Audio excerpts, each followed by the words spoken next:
Good morning! It's Phil, the Down Under Maker. How is everybody this morning? I know I've got at least a couple of people in chat based on what I'm seeing here, and I am playing with a little bit of background ambient music. If you can let me know whether the level is any good. I'm getting reports that I need to turn it up just slightly. I'm trying not to have it be distracting. So if you can let me know as we go on, I can adjust it a little bit, but I don't want it to be any more than just a little bit of background so there's no dead silence. So where are we at today? We are continuing on with the Box Turtle stream. We finished off last stream with us just starting to mount the motors into the respooler. And then I called it quits there and then because we were about to move on to something a lot more complex. And I had the cleaner coming and some kids to pick up from school. It was just, time was running out. So rather than start something new, we finished it there. So what we're going to be doing today is continuing with the respoolers. And once we've got the respoolers built, we'll move on to something else. Hi, Martin, how are you? Now, I've also rearranged everything here on my streaming setup. I now have marked out very clearly a much larger area on my build surface, and you can't see it, but just out of shot, I have blue painter's tape marked out so I know exactly where my view area finishes so that I can try and make sure that all of my parts and my hands stay within that region most of the time. So let's bring up our instruction manual now that I've fixed the chrome stuff as well. I'll make my hands a little bit smaller for a moment. Okay, so where we were at, we've managed to set the cogs up on the respooler motors, and I did the alignment check all offline because you can't really see what I'm doing anyway, it's too small.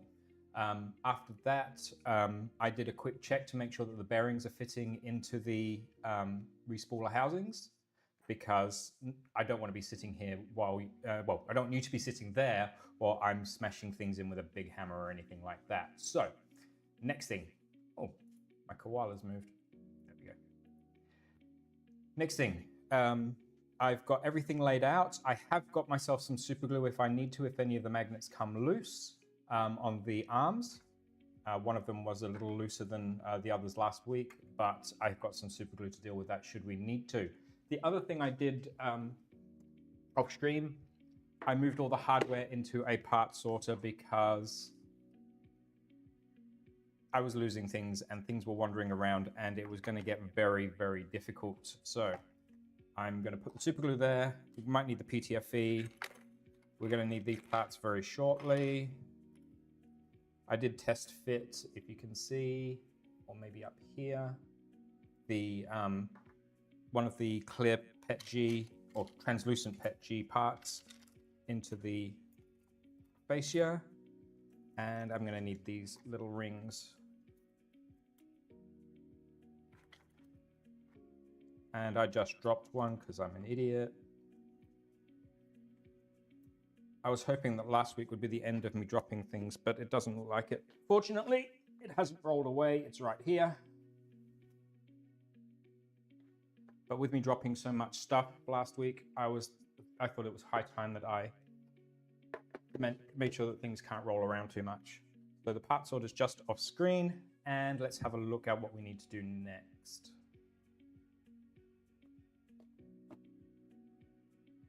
I need to do it actually on the browser. Okay, so need to fit the clear PETG parts, and we need to fit the LEDs, and we need to fit the slides. PETG parts, where did I put those? They are somewhere else. 1, 2, 3. Now, I did talk about this in one of my other streams that I was having a heck of a time getting the PETG to print clear, and I've tried 3 different PETGs. I think it's just something to do with my environment. Everything sucks up water super fast out of the air here because I'm right next to the ocean. And half the day the winds are blowing straight in off the ocean onto the house. So we're kind of stuck with the amount of humidity we have, and I think it just ruins the filament so fast. What I might do is at some stage I might get myself some natural ABS because I can then print that, and that should have a little bit less of a problem with the hygroscopicness. I think I've got everything I need to start. Oh, one last thing. My knockoff Nipex, so I can squeeze these petchy parts into place. Martin, doing good, about to have dinner, rolls are in the oven. I'll be in and out. All good, you come and go as you need to, Martin. So just making sure the logos match so I don't crunch anything. And I found when I was test fitting the other one that the parallel jaw pliers work incredibly well for just very gently squeezing the petchy part into place. Lining it up, making sure it all matches.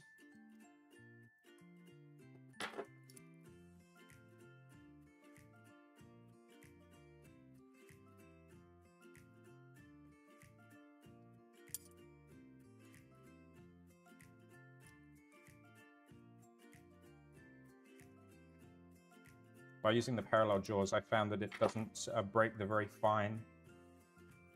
Up here, there's very fine elements in the shroud. So I was quite happy when I found out that that would work. I do have 3 of these broken shrouds sitting in my parts bin. Oh, that one's not fitting very well.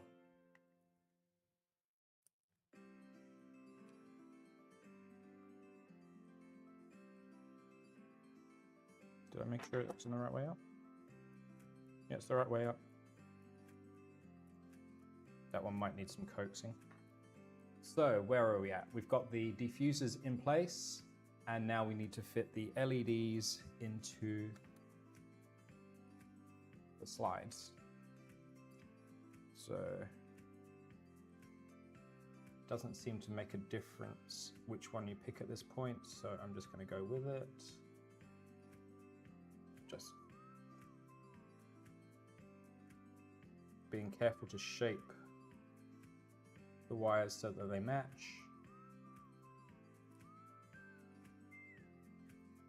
And go around the little tongue on here. Now that one is the one I'm most confident about fitting.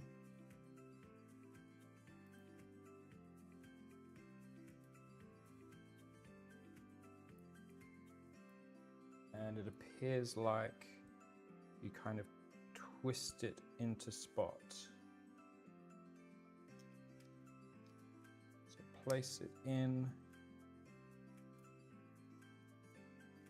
And it helps if I do it the right way out.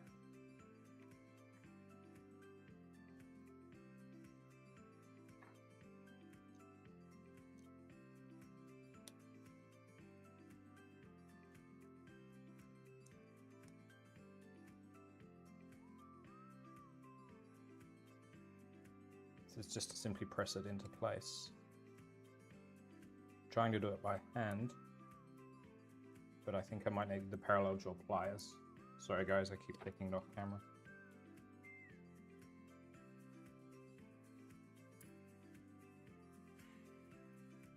Too big.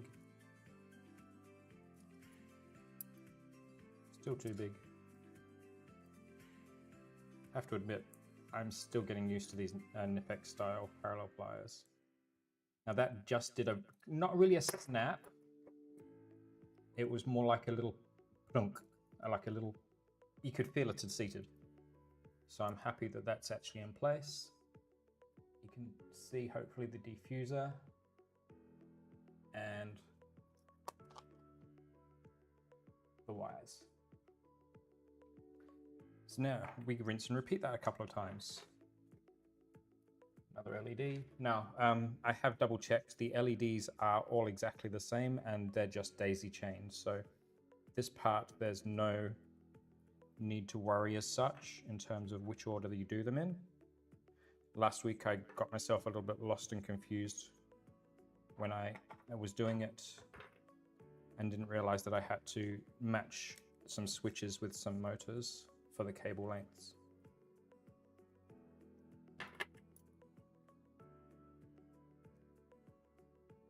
Pop, and again that same satisfying little clunk as it popped into place.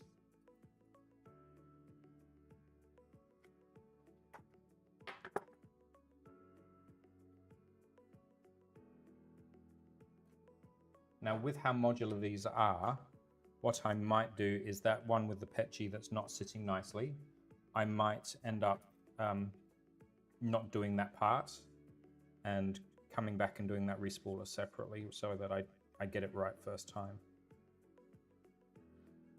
Last thing I want to do is try and force something at break and then be in a much worse off position.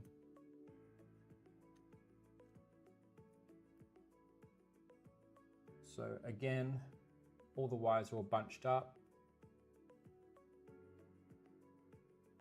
and all ready to unaligned, and parallel pliers. Oh, that wasn't a happy sound. I think the LEDs moved.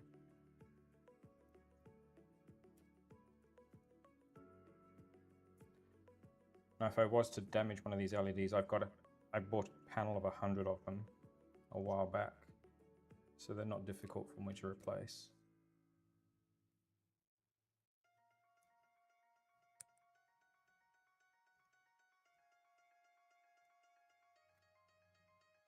It would just be time consuming.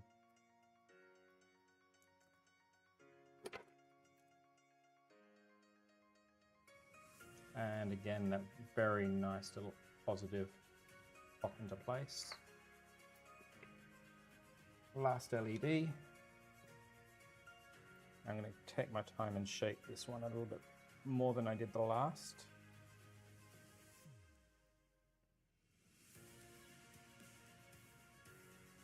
Maybe that's what's going on. The way that the wires are soldered, they're biasing to one side. And I think that might have been what was causing me the drama. That's better, that's sitting much nicer. So that's all in place, that's all in place. Press. Press.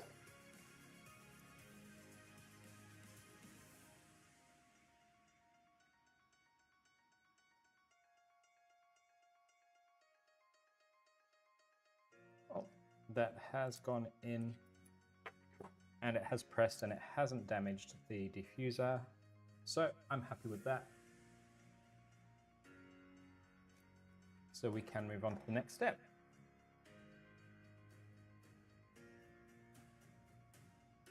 So this is the part that I did quickly last stream, where I placed all the motors into place in these parts.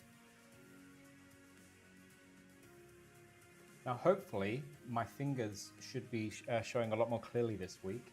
I realized I had a polarizing filter on the camera and the effect was knocking out about 10% of the light. So hopefully that should make things a little brighter and easier for you guys to see, and also definitely helps with the focus. So ensure the N20 gearbox is slotted into the groove as shown. I've already done that part. Alignment is critical to have reliable operation of the respooler. Now I have gone through and I've double checked that off stream because I'd already done that. So next we're going to need some hardware, 2 zip ties per part, and we need to have an M310. M38, M36, 16. There's got to be some 10s here somewhere.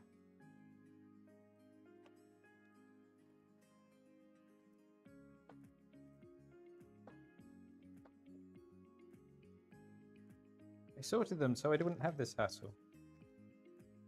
A million M38s, they can go over there for now. M318, nope, not those. M210, sorry guys.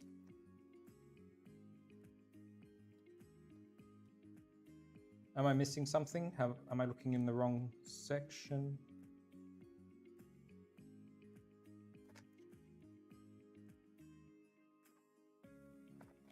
I'm just going to check the box, one moment.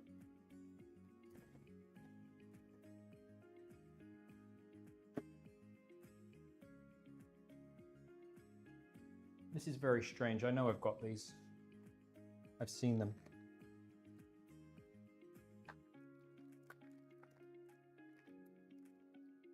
M310s, here we go. They may not be for this part that we're doing right now, but I can rob them back when we get to the other part, when I find the others. So M310s, we need the curved part, we need the M310, and matching this up to the diagram, goes up through the middle next to the motor.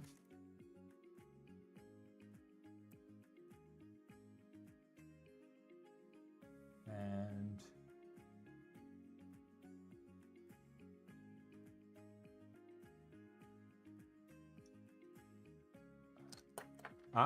now that's not quite how the diagram shows it.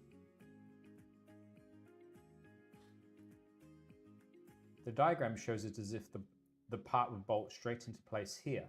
But in actual fact, if you see this tongue, that tongue fits into that gap there. So the arrow is pointing, but it's not as obvious as it looks. Grab an Allen key. Now during the week when I was doing all my tidying up, I did find one of my good M3 size Allen keys. So I'm very, very happy with that, because I've been working with some lower quality ones from AliExpress, and they're just not as good.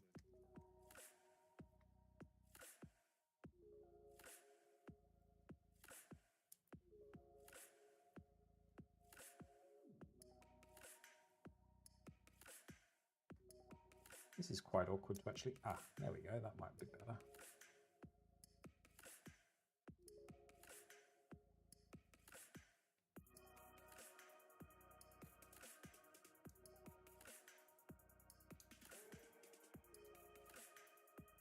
Just a little bit more than finger tight. And for those following at home, you'll know that you've got everything right and you printed everything right, because there's a small bevel to match where the back of the cogwheel goes. So that one's done. Move on to the next. Now I know what I'm looking at. Should be a bit faster too. Press that all the way home.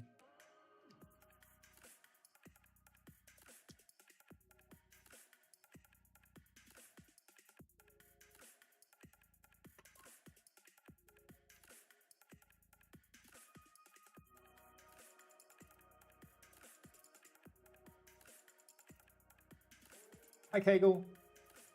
Hi Keela.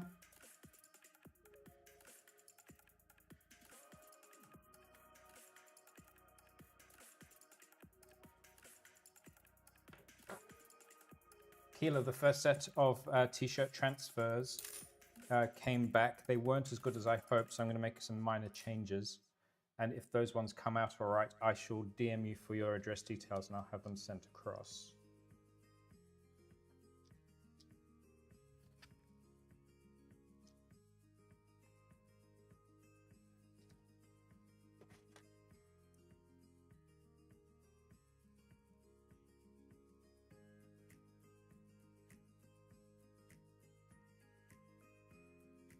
I'm trying to find a way that is comfortable to kind of put this together and show you guys, because it kind of stabs your hand.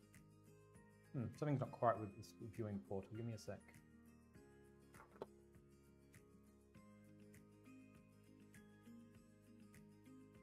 That's better.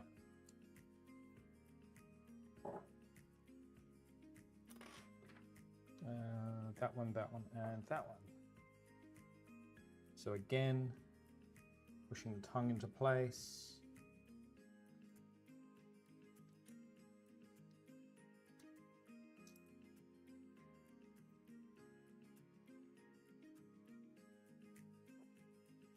I wonder if they tested the assembly for left-handed people. Well, this had the wire caught, and I think that screw is starting to cross thread, so I'm going to take that out.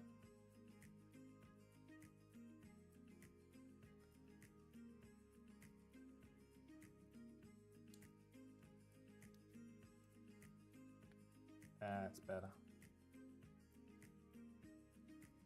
No, that's not better. I don't know if you guys saw that, but that was one of those little green spaces that's just gone flying between my two monitors that are in front of me.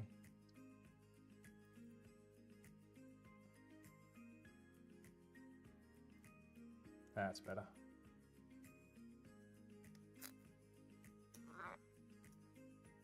Okay, I think they damaged the brass there. Cross-threading, nature's Loctite.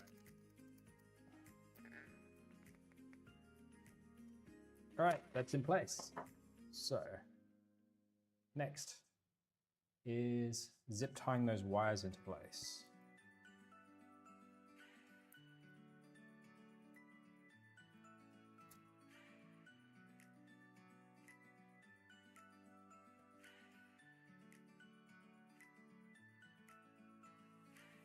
Oh, and if you guys want a good laugh, I've just posted on Pez Liz's Discord. In general, my arrival experience of her coffee mug. The delivery driver definitely had 0 Fs to give today because he basically chucked it over the front gate. And I'm not joking, it was a chuck. Now that's interesting. Let's think about it. Will it make a difference? No. It looks like on some of my batch of the motors, the wires are soldered upside down compared to the diagram. Now I know that the motor is in the right way up because I double checked that. I'm just going to guess that it's a batch difference and keep going. Now, fortunately, Keeler, it's all good. It survived. Shush. Try and do this backwards. There we go.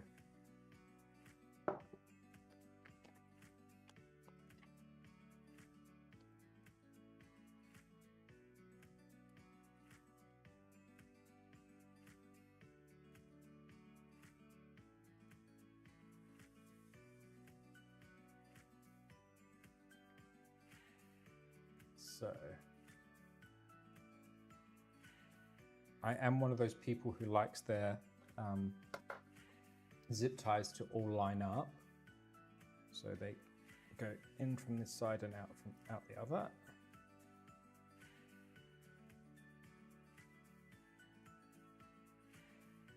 I had a student about 2 years ago, and he took great delight in fitting the zip ties to his project.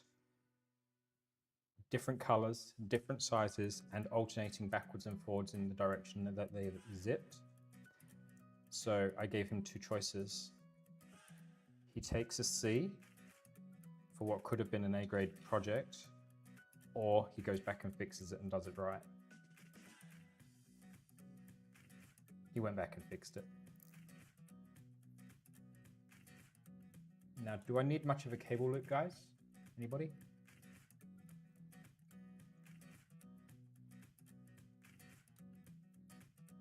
I'm going to leave it just loose enough that I can adjust the wires if I have to, but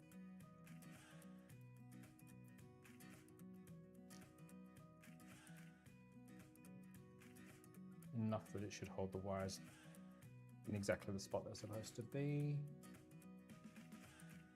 Make sure to cut flush with the connector. Okay, grab my flush cutters. Go Creality flush cutters.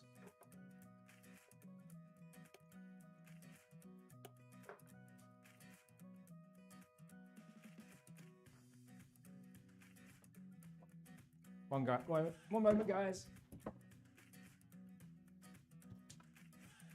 I used the little guy's diaper boxes as rubbish bins, and my wife's obviously emptied the previous one for me, which is awesome, but she never replaced it.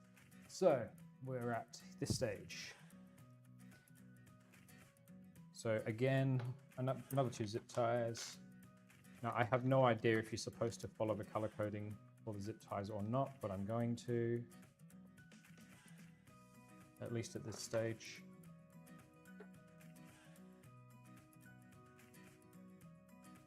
In from the motor side.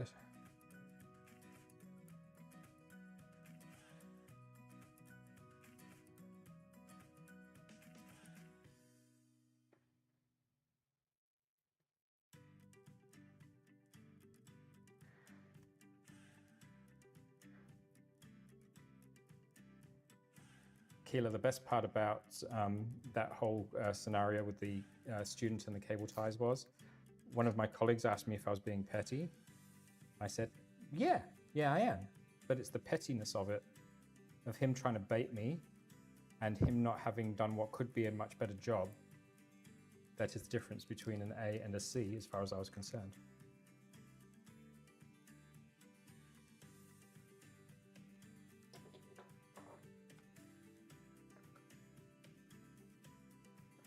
It's attention to detail, that's what gets you the A.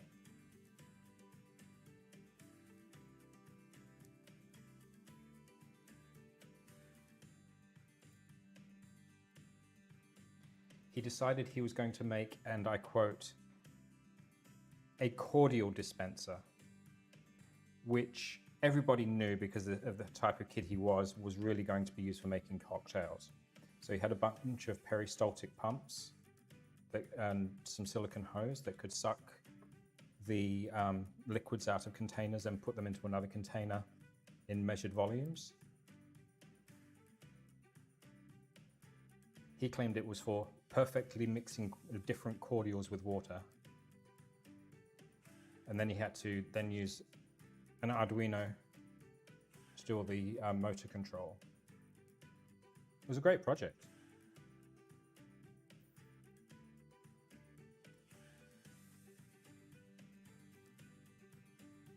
But he definitely wasn't using it for his stated purpose.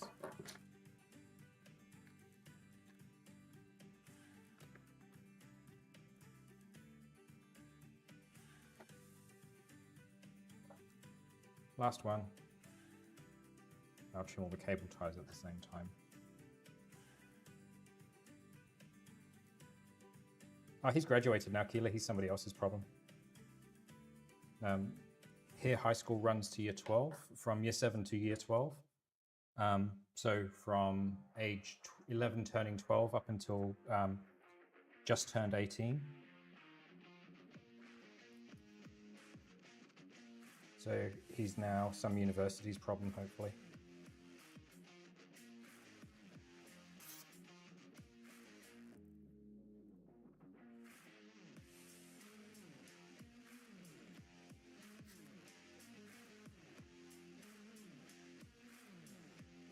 Now, I said at the beginning of the stream that I've just put some background audio in place, some music. Can anybody tell me, is it too loud, too quiet? It's one of those things that I need to experiment with. Snippers, I could just put them out of the way.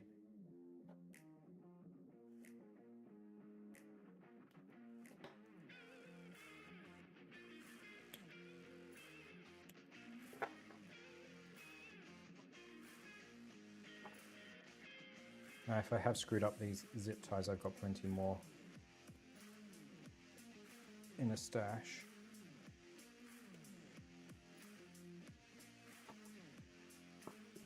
So, motor 2, motor 1, motor 3, and motor 4, hopefully. Yep, motor 4. One of the things that's LDO, we buy LDO because of the supposedly premium level of the kit. Why can't we have wires that are like the joined wires instead of two individual? We need to talk to Jason about improving some of this stuff. So where are we? Did I click out of this? There we go. So cable tied in place. Now we're pressing in bearings. Already got the first set of bearings done.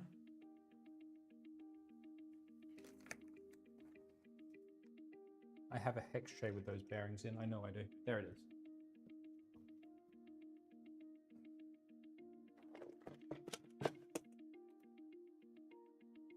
Now, after experimenting,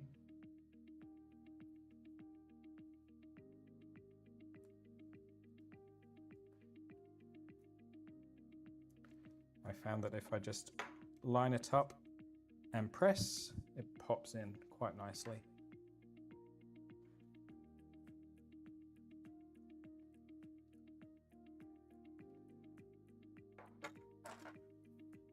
Now, some of you might have missed a couple of weeks ago when I was talking about the parts color selection.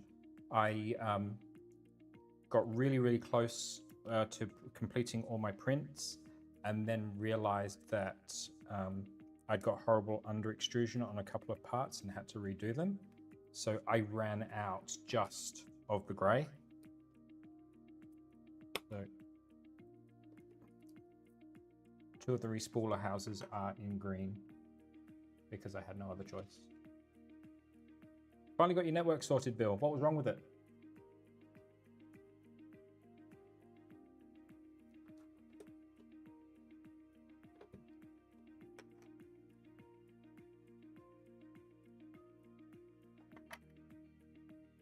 Did it take way longer than it should have done for somebody who used to have your career?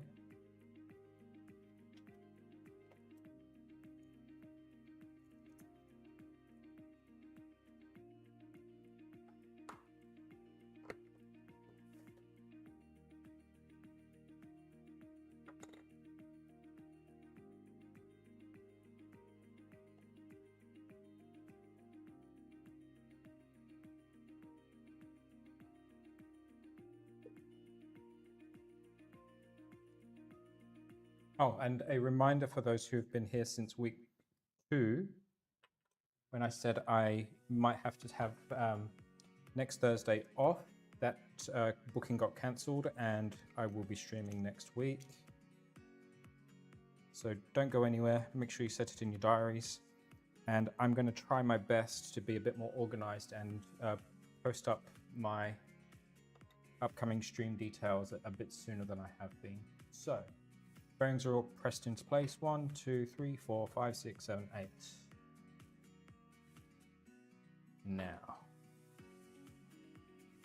let's go with number 1 because it's got the shortest wire, so it's going to have less to go wrong. And now, this is where we do need to check something. Guys, do I do the green ones on the outside or on the inside, or do I do green and gray alternating? This is a very important decision we've got here. So, because we've got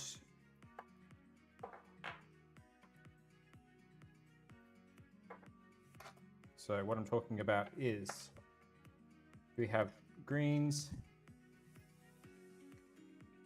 and then grays.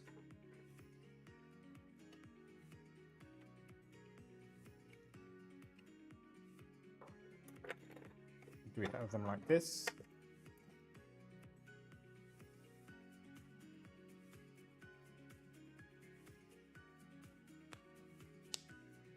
I'm not sure that that works at ADD.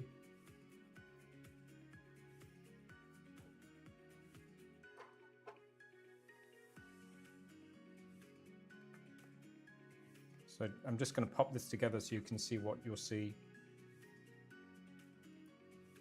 That way. So this is what one will look like.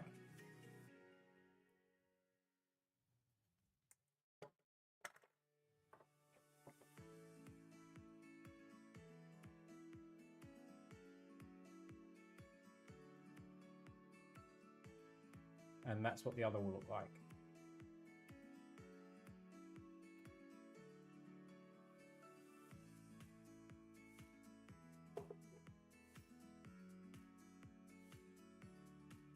If I don't hear from anybody, I think I'm going to do 1 and 4 as the mostly grey, and 2 and 3 as the ones with the green.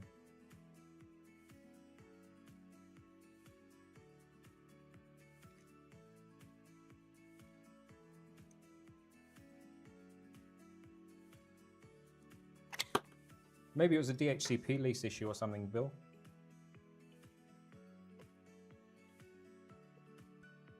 So I'm going to go grey for 1 and 4. Let's make sure what I've got here. This is number 4. And I need to have this and that Now at the bottom, there's a couple of little keys where the two parts come together, and an M3/8 goes into the hole.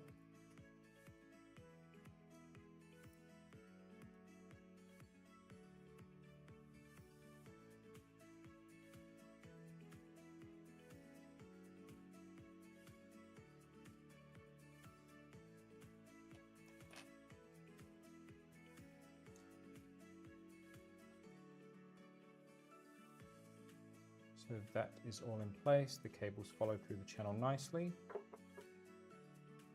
I'm just going to skip ahead and see what the next step is. The next step is to place the shaft in, which I think I will do.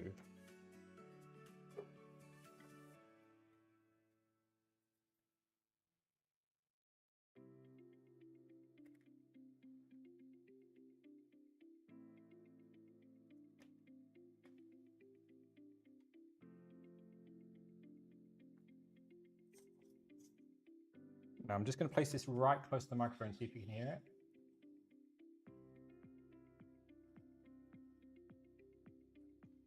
That sounds very, very nice on the meshing.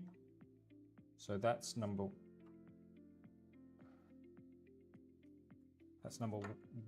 4 I've done. I need number 1 next, which is that one.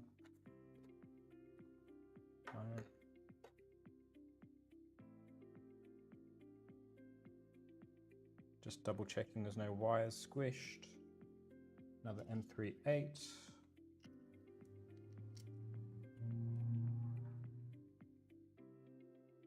Consider alternate colors on each motor. No. That's what my 18-month-old would have said. No.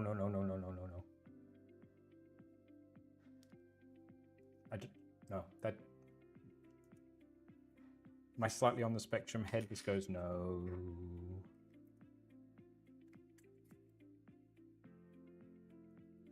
Now, in order to fit this, you have to kind of tweak the alignment of the bearing inside the plastic housing so that you've got just enough play to get the green wheel past the meshing on the motor spindle wheel. Oh, too much, and pressed it out.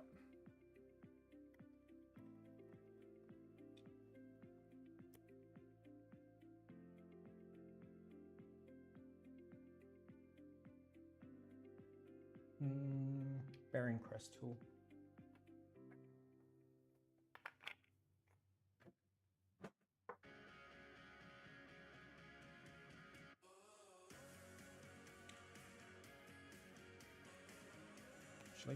Better off. I can't get a good purchase on the bearing. So what I'm doing is I'm using the hub just to press the bearing back into spot, because this bearing is particularly tight on the shaft.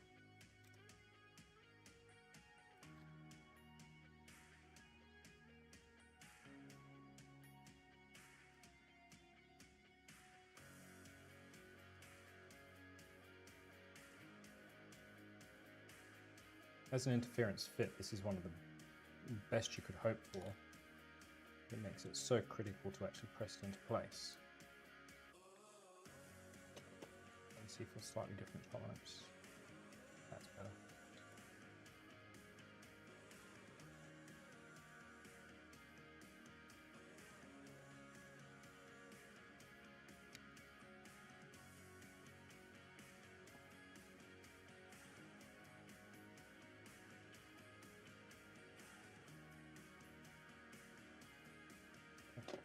So this bearing had pressed out of the plastic, and that's all feeling very nice. It probably needs a little running in. Now, yeah, Bill, please don't. You're gonna give me nightmares.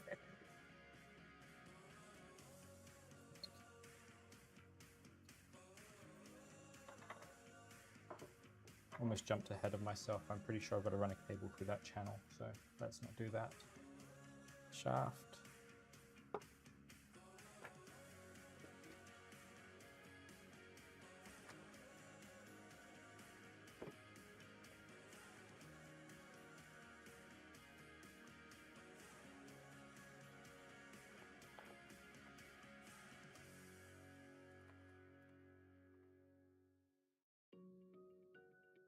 There and there. Now just double checking the number. It's a motor 2, so that's going to be green. That's not the side I want. That's the side I want.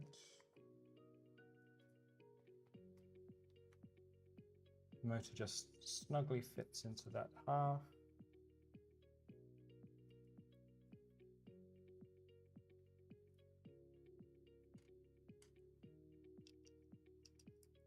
Hey, Steve.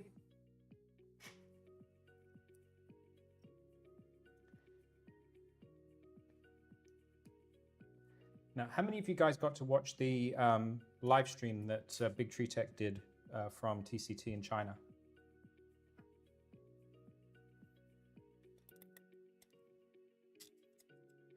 The reason I'm asking is one of the products that Luke showed on the stream is unreleased. And probably shouldn't have even been on the trade stand because it's far from ready for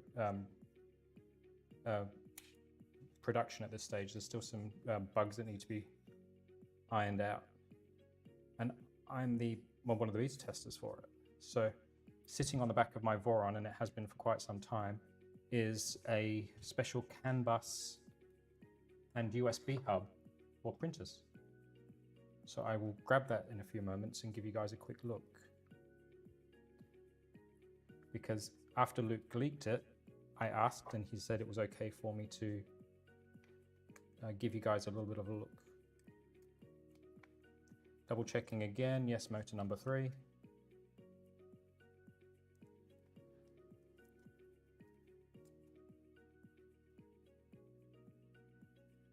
Now, me showing you guys is on the understanding that I won't be, of course, going into very much into the technical details of it, more of a quick show, because it's commercially sensitive. We don't want rival products being developed in the time it takes for us to bug fix what we've got going on here right now.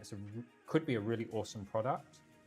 There's a few things that were identified during the beta process that it could go out now, but it wouldn't be all it could be. And Luke from Big Tree Tech has been very heavily spearheading a new process there that products don't go out unless they actually are ready. No more beta testing on customers. There we go. And again, I'm really happy with the meshing on these. So let's put this to one side for a moment. This is where I drop all my parts on the floor, make a huge mess.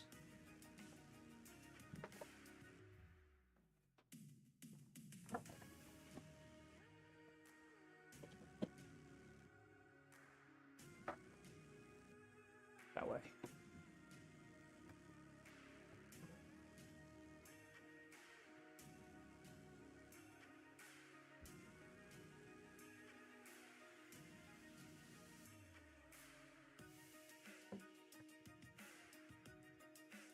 I am literally unwiring it to do this because that's how easy it is to deal with.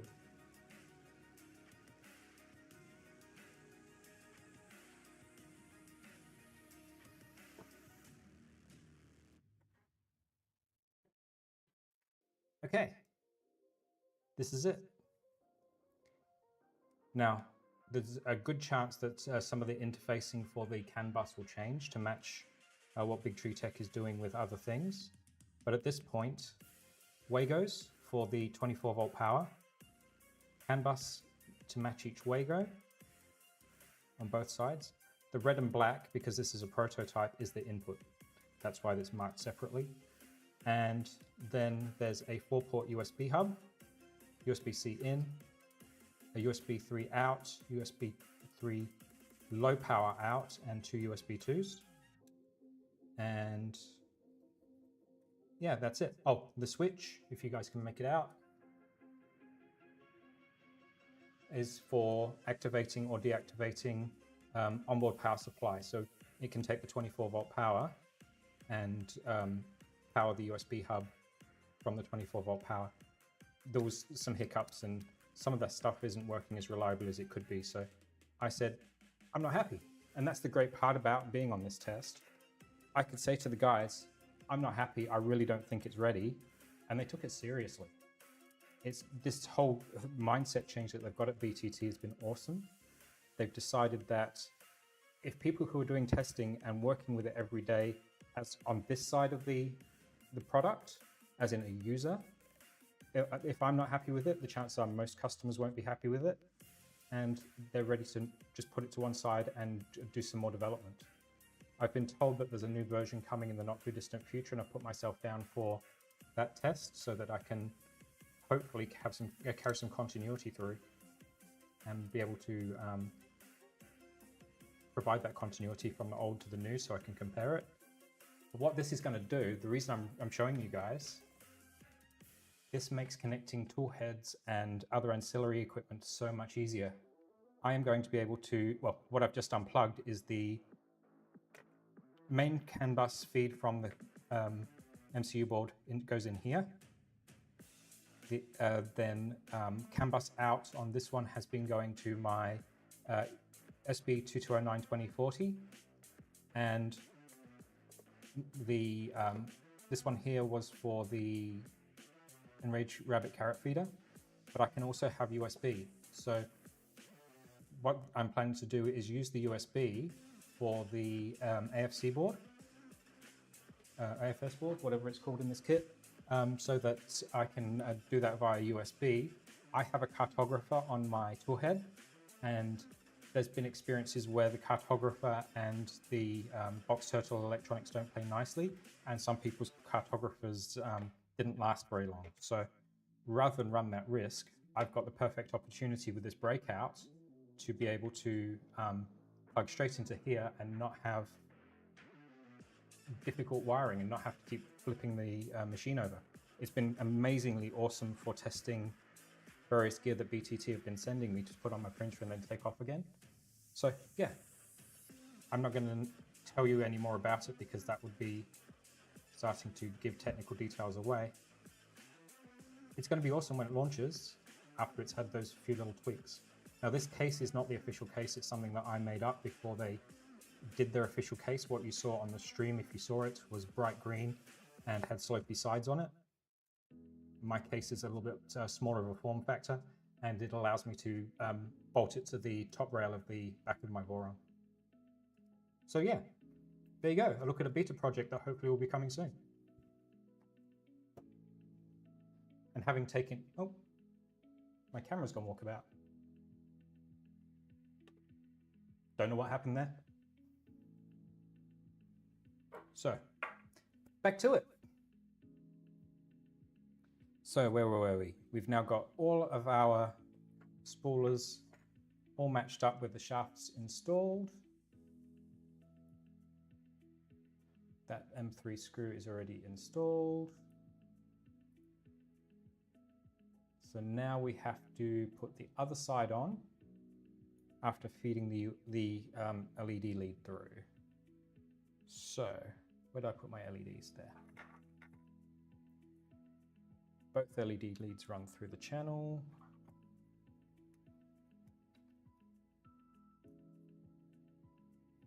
Now, it's much easier for me to show you guys before it's all assembled, so that's what I'm going to do. There's a little green tooth here that will snap into place in here, and a little groove on the top of this plastic part here, and then it all kind of snaps together once it's assembled.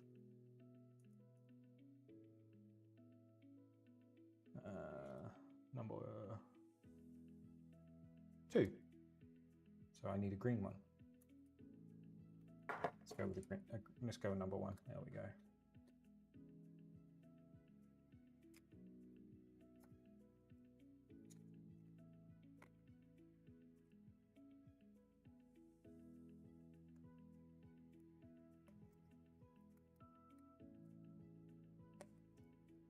What I'm doing is I'm just making sure I'm not snagging any of the LED cables, which I'm definitely not if I can do that.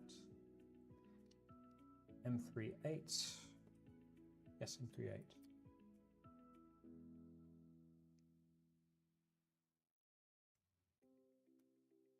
Oh, the face cam is actually frozen, has it, Bill? Thanks. It did blink out, but it's back on my screen, so let's power it off.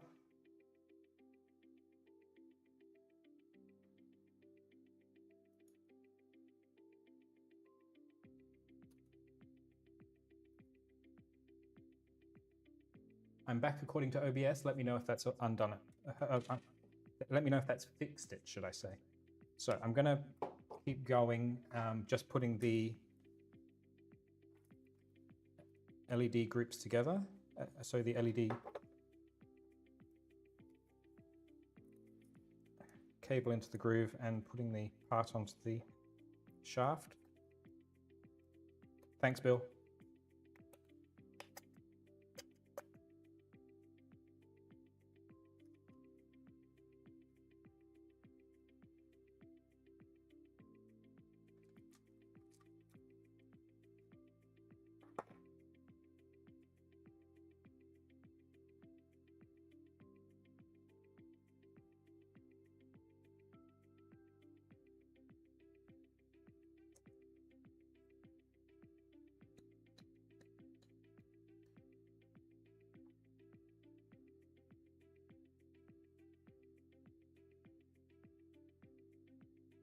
From an engineering standpoint, these bearings are an amazing fit on the shaft. From an assembly point of view, they're so snug that it makes it a little difficult to do by hand. It's not quite worthy of a bearing press, but it would be approaching it. Now, again, I'm just sliding that backwards and forwards to make sure that the cables aren't snagged.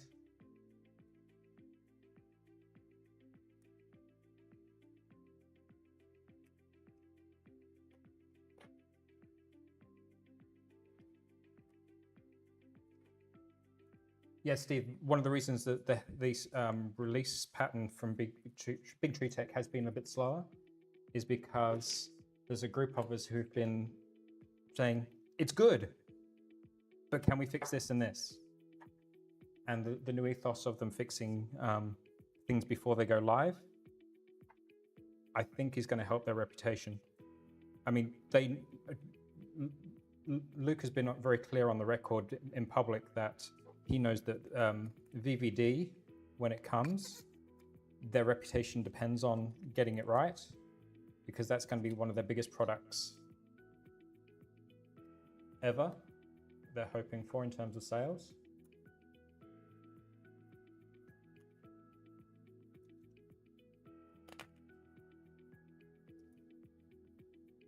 Now, I can't talk about Vivid because I simply don't know. So before anybody starts asking in chat, when's Vivid coming, when's Vivid coming? I don't know, haven't even seen one. The most I've seen of it is pictures a friend took at Sanjay Mortimer Rep Festival in the UK. And the little bit that I've seen on the Rapid TCT, etc. Big Tree Tech streams, just like everybody else.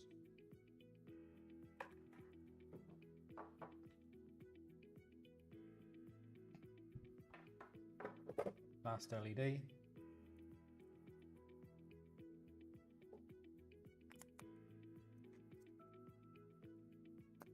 I think the bearing I had that was a lot snugger while the camera wasn't working has been the most snug of all of them. The rest just need you to get it square and press, and it goes together easily enough.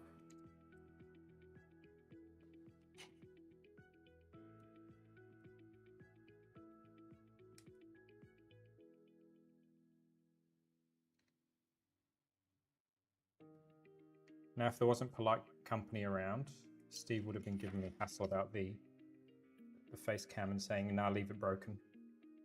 Because that's the sort of guy he is. So, I believe I'm completely up to this stage. Let's have a quick look. Screw is in. Bearing is in place, shaft is in place. That's ready to click, the LED cover is ready to click in. Sanity check. Make sure the shaft rotates smoothly and there's no binding in the gears.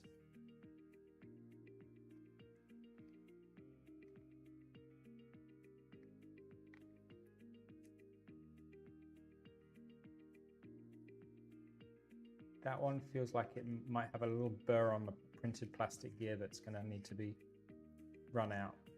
There's nothing wrong with it, just I can feel there's one little spot. Next, the arms. So I'm just going to make sure with each of them that the magnet is still secure.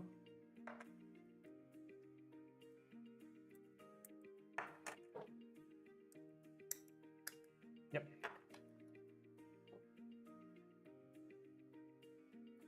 So it just simply falls into place according to that.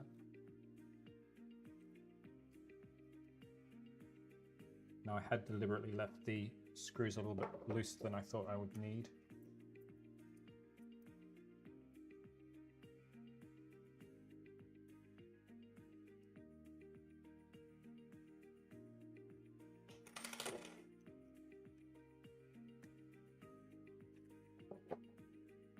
A half turn on each screw.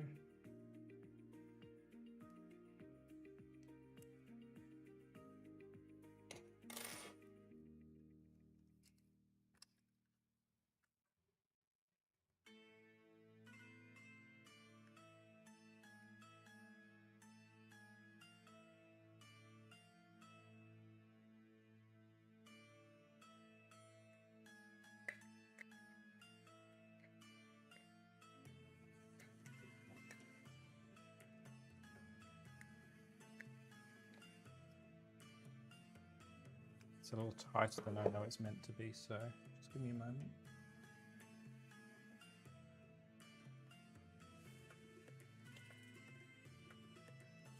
I knew there was a little bit of elephant's foot.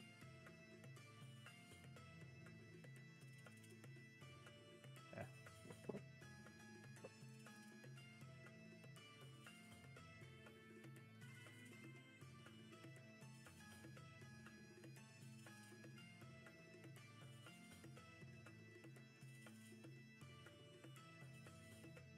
So what I'm doing at the moment is I know that this arm needs to be able to freely swing in its spot.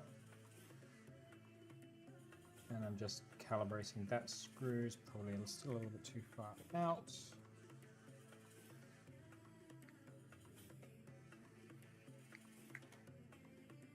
That's better.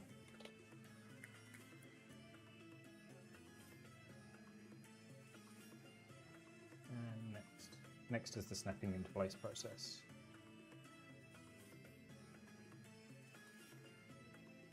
So you may or may not be able to see it on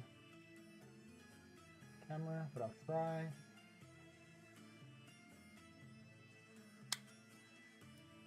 That's it, just snaps in.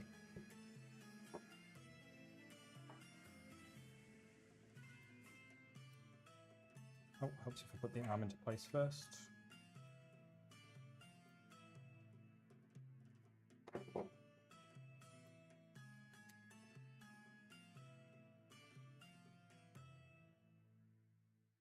Now I've seen one actually in place, it's much easier for me to judge.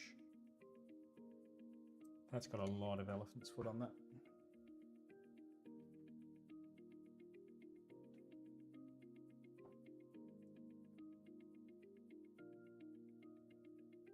I love my wife dearly, but I really wish she wouldn't help tidy up.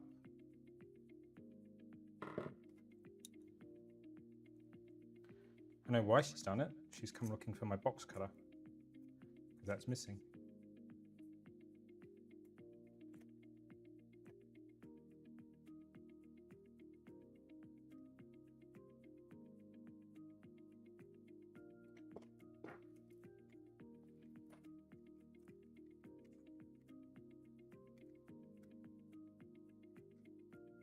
Slightly overdone it with the tightness on that one.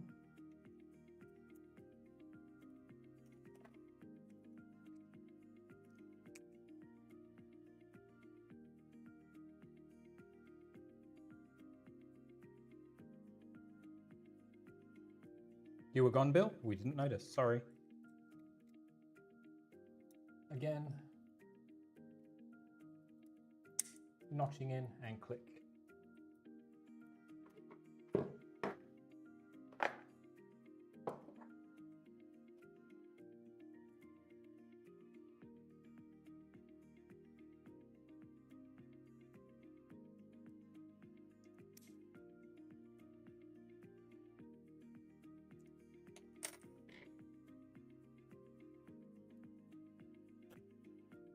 Some of you guys know that I've got a 18-month-old son. Yesterday, his new big kid bed turned up, and it suddenly became urgent that on my one day off this week, I have to assemble the bed, despite the fact he wouldn't care, wouldn't even know. So I'm currently nursing a slightly torn muscle in my bicep from carrying one of the boxes and tripping on the stairs. And half my toolkit appears to be elsewhere because the wife has tidied up for me. Did you do that to Jeremy Keeler? Did you tidy up his tools?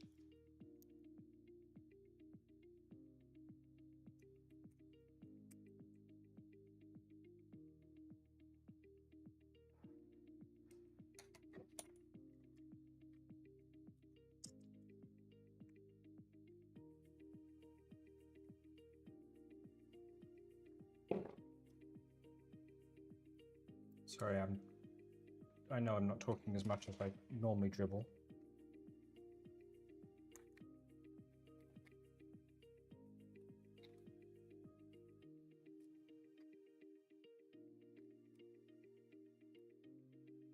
One, two, three. Now, this might show a bit easier because it's green on grey this time. Click, and a nice satisfying click. Hopefully you heard that.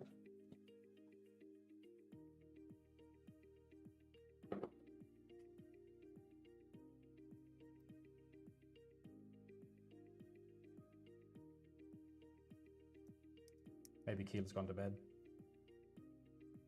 Or she's just disgusted at me being sexist, one of the two. Found my box cutter. This is where I cut my fingers off.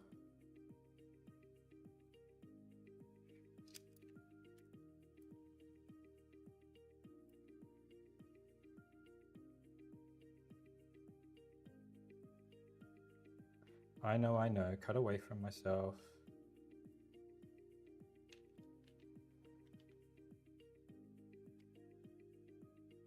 If I was teaching right now, I'd be telling my students to cut away from themselves.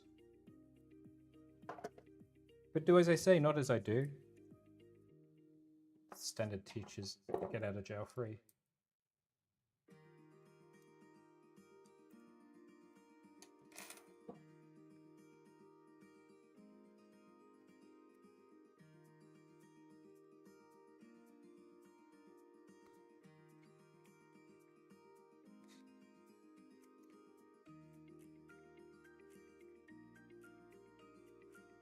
Okay, so the last arm is in place. Just checking the tolerances on those screw heads. Just put that in a little bit more.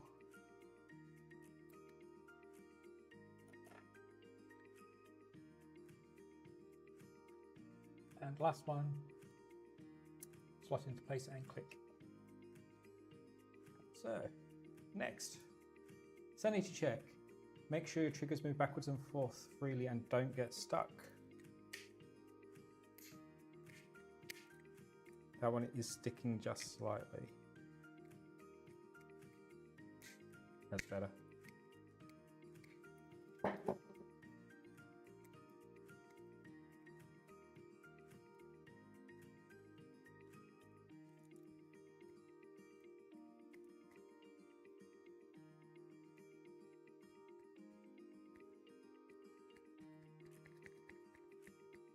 That one might need a readjustment.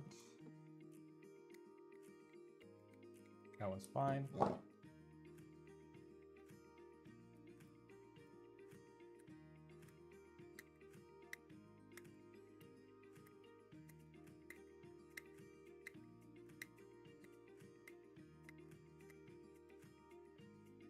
Yeah, I'm I quite like this box cutter. It's a cheap, nasty one from our equivalent of Home Depot.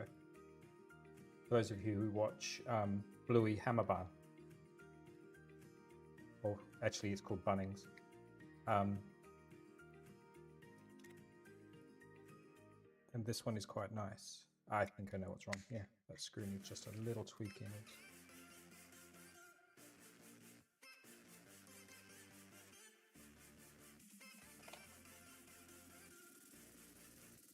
That's better. Click. So the arms move. Let's go here. Next we need to put on these spacers, which might be interesting because they feel like they're a little bit tight. And we need to put on the hubs, which I know fit because I went and very carefully reamed them out.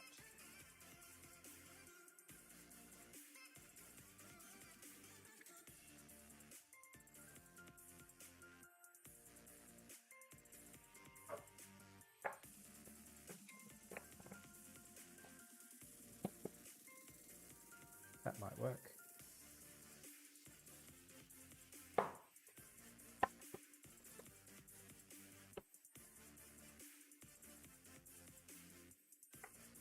It's not all the way on, but I can live with that.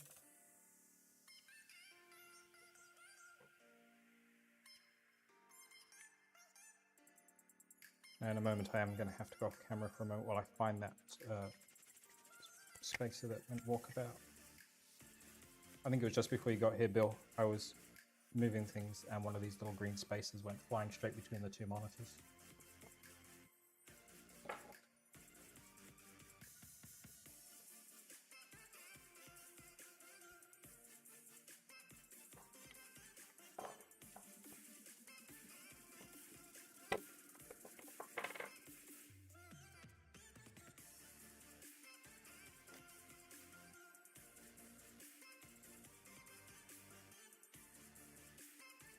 Actually, it might have been two of them. There's two.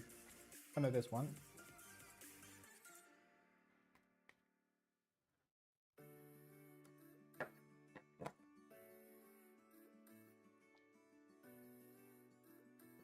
Are we going for time? Oh, only an hour in.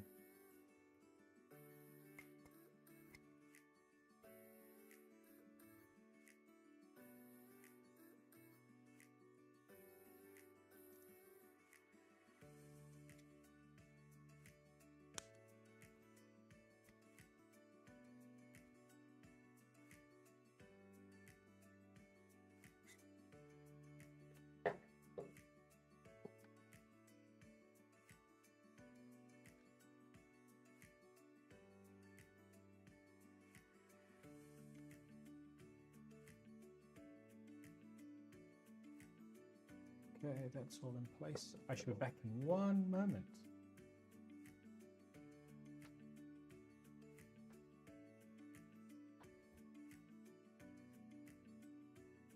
That was easier to find than I expected. It was just sitting on the table.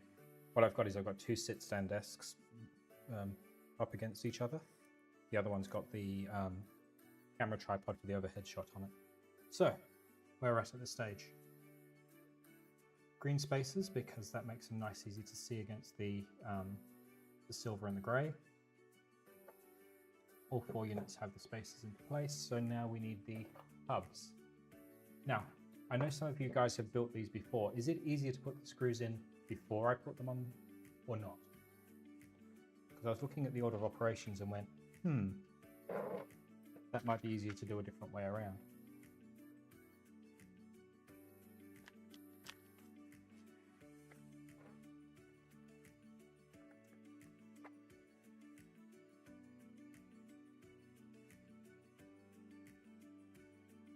And that's the button heads.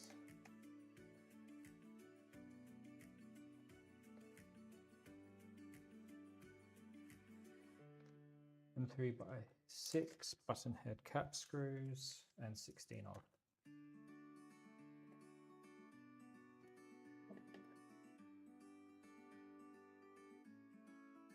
I started all of mine, then put them into the shaft. Yeah, it just makes more sense to me to do it that way.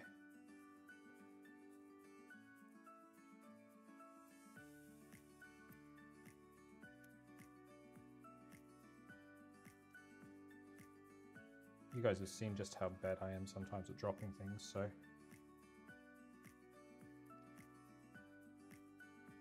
I'd far rather deal with things in a more controlled way.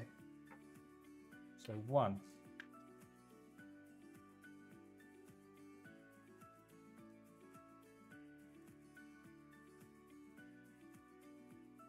Now, for those of you who are wondering, these 2 Allen keys that I'm currently using came with my Ender 5 Pro that I got a number of years ago. And the ball heads on these are the single best fitting ball heads that I own. And I suspect it's more by luck than judgment on Creality's part, because most ball heads tend to slip, but these don't.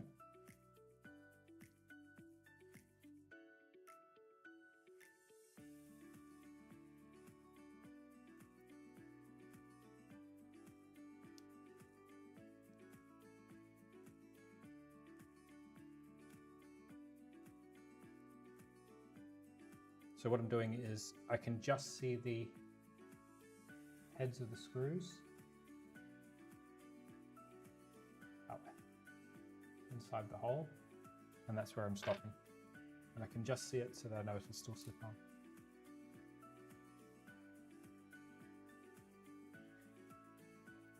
I want to get an epoxy floor in my garage build, but I know full well the moment I do, my stepfather will come over wanting to use the garage to work on his car, and it will get oil and nasty stuff all over it.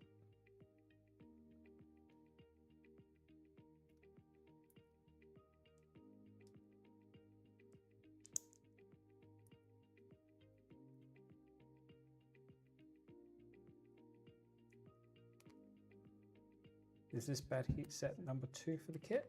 It feels like it could be. Yep. And there comes a little piece of brass out of the bottom.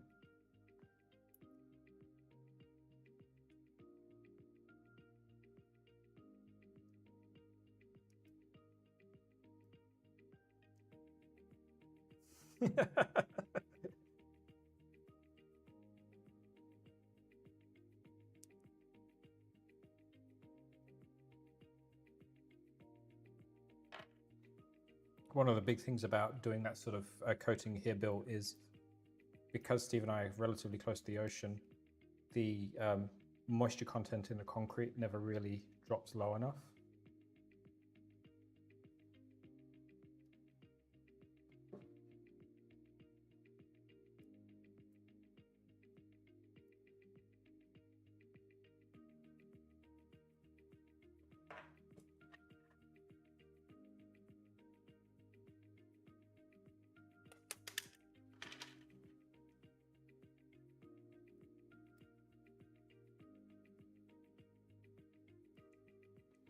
Maybe we need a fill drop tick counter like Peslis has for her sorries.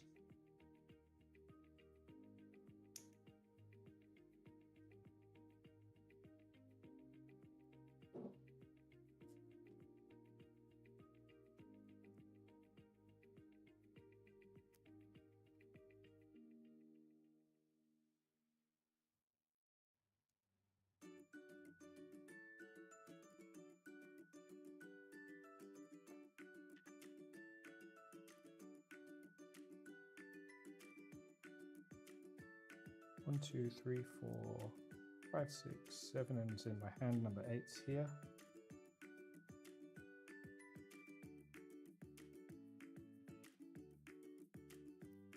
Just counting how many screws I've got versus how many parts, just to make sure I'm not lost any.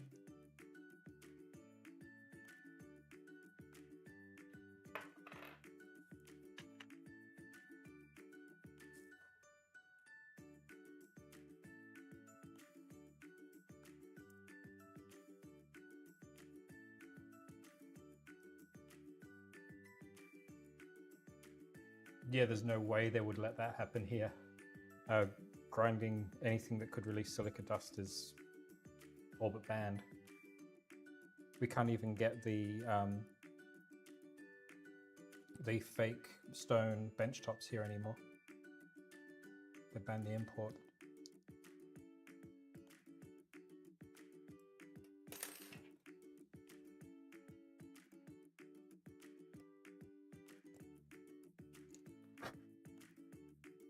Just noticed as I was putting that screw in is to push some of the plastic out of the hole.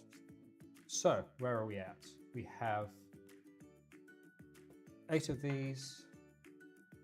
We are basically going to replicate what's going on here, but I've done it a slightly different order of operations.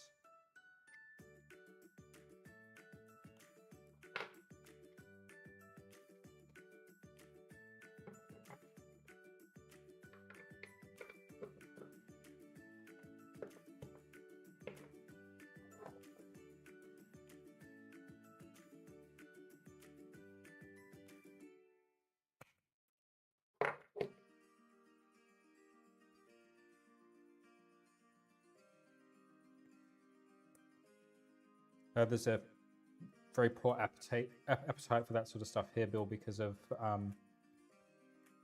the asbestosis issues we've had. We live not too far, well, not too far in Australian terms, from one of the biggest asbestos mines that ever existed. And the number of people who suffered chronic mesothelioma, I think it is, as a result of exposure, means that there's zero appetite for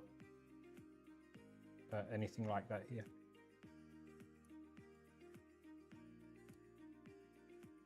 The ban was pretty swift as well. It was pretty much no new imports, then 3 or 4 months later, no new installations, I think it is, that we're currently sitting on. We're still allowed to have granite bench tops and marble bench tops,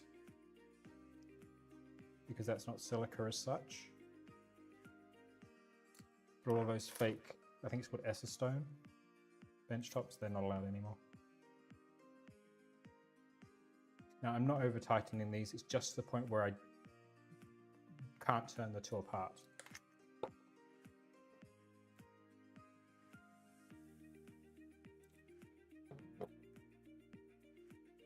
For those wondering, this is just an old pair of surgical scissors. They're really sharp, they're really hard, and they're great for just scraping the inside of a hole cleanly. It's not like a deburring tool with a curved edge. This is actually a flat edge. So I'm not rounding out the inside of a hole while I'm doing it.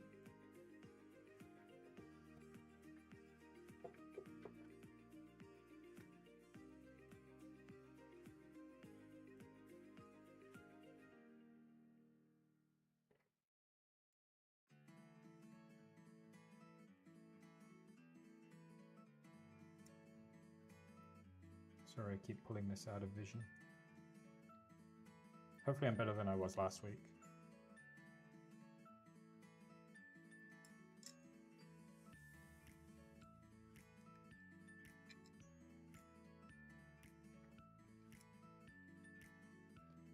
Where are you from, ADD?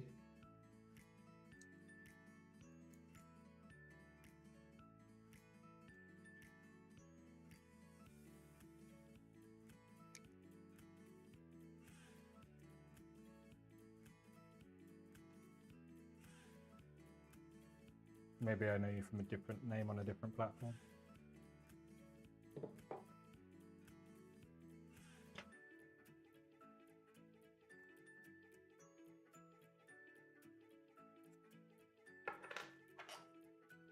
One state to your right. Oh, you're one of those South Australian people.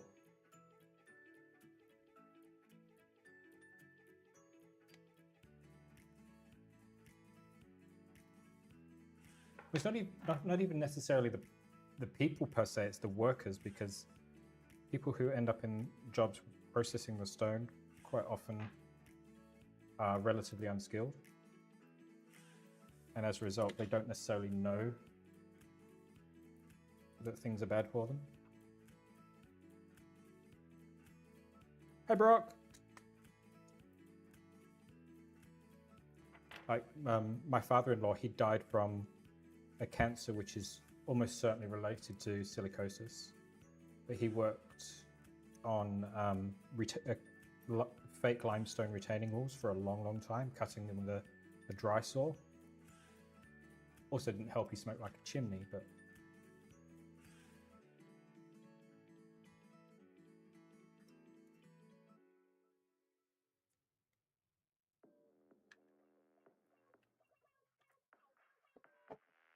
last one. Where did I put the last head? There.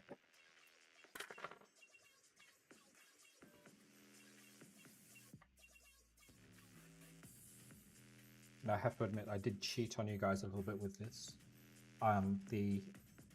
These hub wheels, I watched somebody else's stream and how much they struggled with them. So I went out and got myself a reamer. And I reamed the inside of the holes to match the shafts. So they're already a snug fit,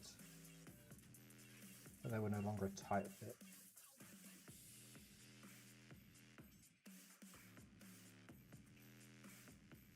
There we go. As tight as I dare do it with a ball head.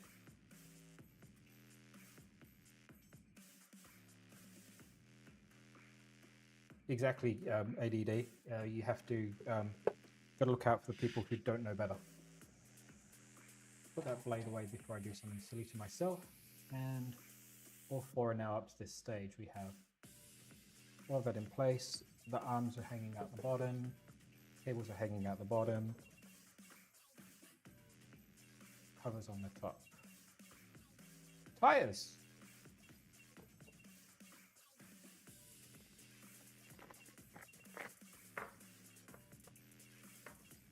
That's a foot. That's also a foot. That's an easy way to keep the products together when you're assembling a kit. I'll just show you guys. To make sure that they have enough modular packages, they actually get 2 tires and a foot, because they need 4 of each. They need 4 of these pairs, and they need a total of 4 feet for the bottom of the unit. Now I'm going to put those out of the way before I accidentally catch them and smack them across the room. And I'm going to grab the hubs. 1, 2, 3, 4, 5, 6, 7, and I know that number 8 is right here because I was playing with it earlier. Now, on the inside of the tire, for those who don't realize, there is a rib. Hopefully you guys can see the rib. That matches up with the groove on the hub.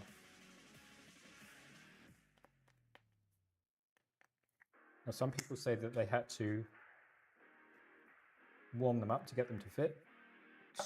So far, so good.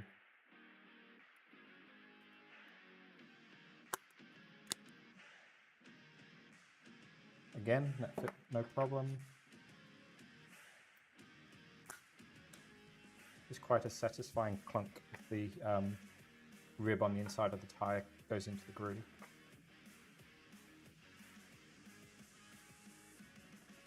The tires are now part of the LDO kit, Bill.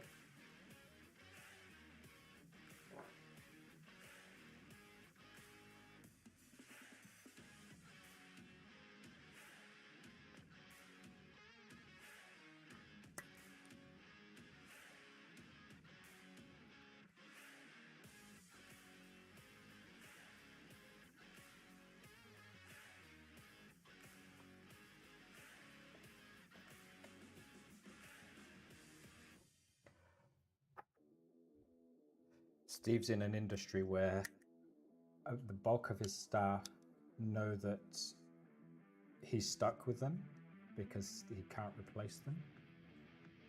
Because it's skilled enough that you can't just have somebody walking off the street.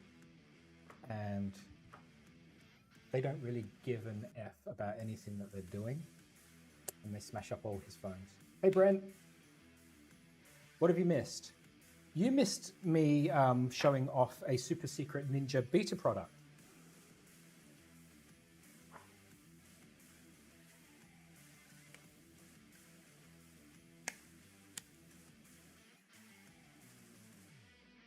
Oh, Keely, you're back. Or were you just lurking in the background somewhere? So we have 2, 4, 6, 8 tire and rim sets all done. And now we screw them into place on the hubs.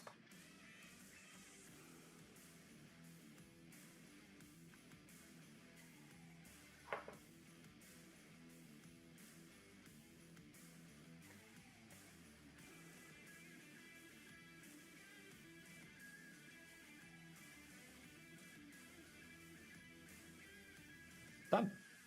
Now, you may or may not be able to see the inside of the hubs, but there's 3 tiny divots that match 3 spikes on the hub.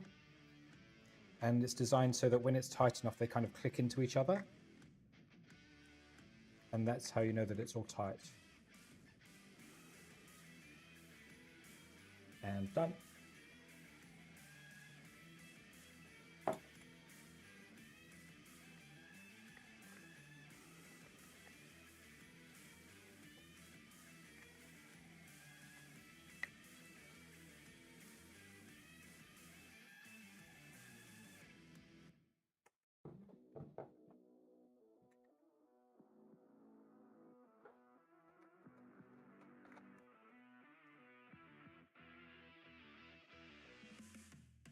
Done. Page 32. Friendly reminder, you need 4 respoolers. We've done 4 respoolers. Awesome. Next section.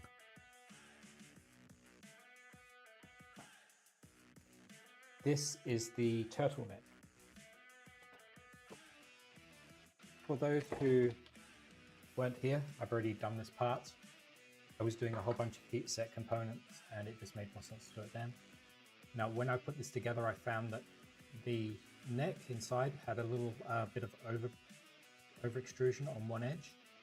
So a little trim down with a deburring tool just to get rid of that edge, and it just slides perfectly. Really nice. Might even be able to hear the switches click.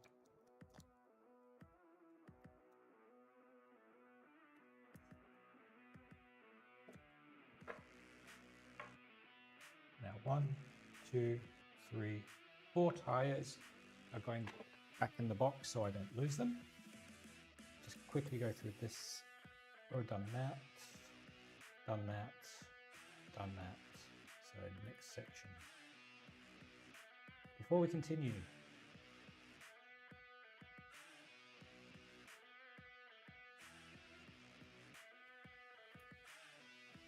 aha! So for this we need 4 of the switches. We need lots of little self-tapping screws, which I know are here because I've just seen them when I was playing.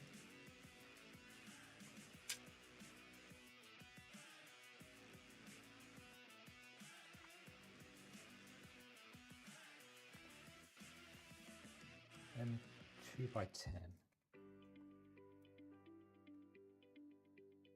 That says I need 8 and there's only 6 in that pack, so there must be another pack.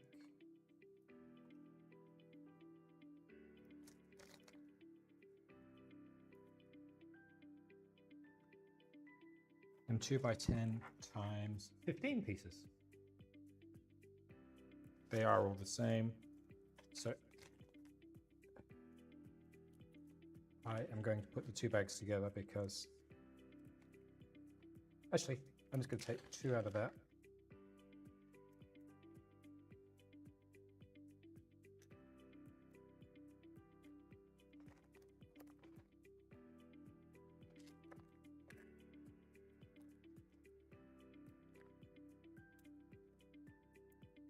Because that's how I prefer to do it.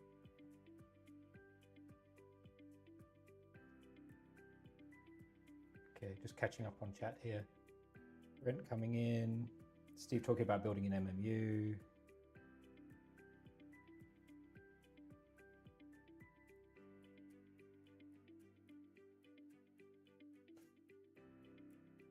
Authenticate's printed some tires. Has to try and keep up with Steve builds. Nobody can keep up with Steve builds. So, need to find those switches. Not in there.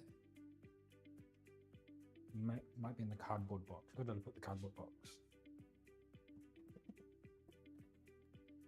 Not in here. There's some switches. No. There.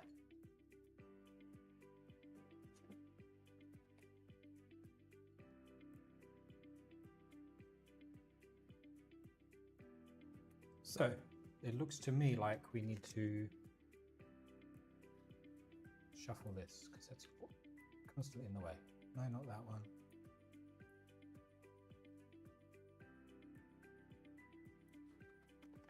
That's better. That's my M38s, don't need that right now. 1,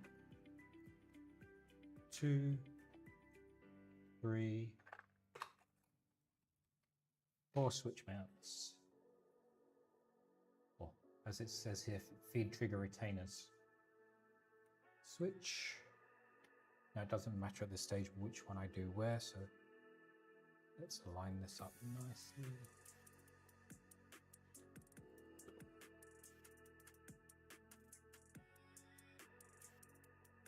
Now, just so you can see what's going on at home, these holes are only on one side of the part, they're not on the bottom, so it does make it pretty easy to work out which way to put things. And the flap on the switch points the sticky out part on the plastic, so it makes life easy. 1, 2,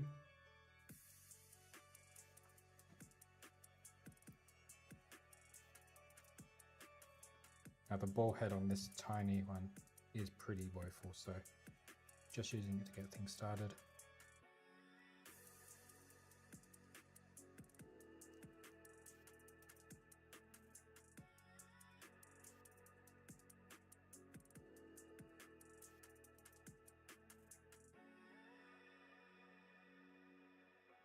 Now these are just going to ABS, so I'm just doing them to the point where they just feel like they're nipping, and that's done.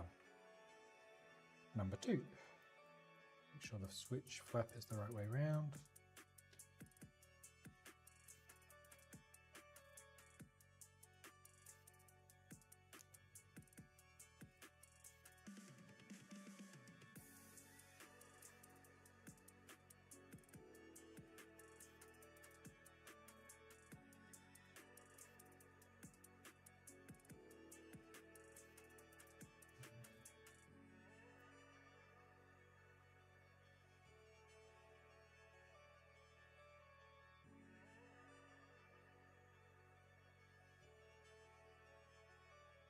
Steve, the best way to describe Steve builds is we are all mere Padawans and he is Yoda.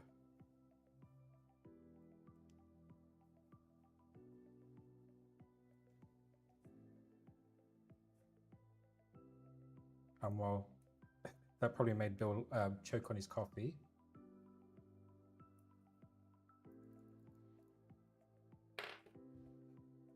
Steve does things the right way. Steve also seems to have a massive budget for tools. Steve builds, that is.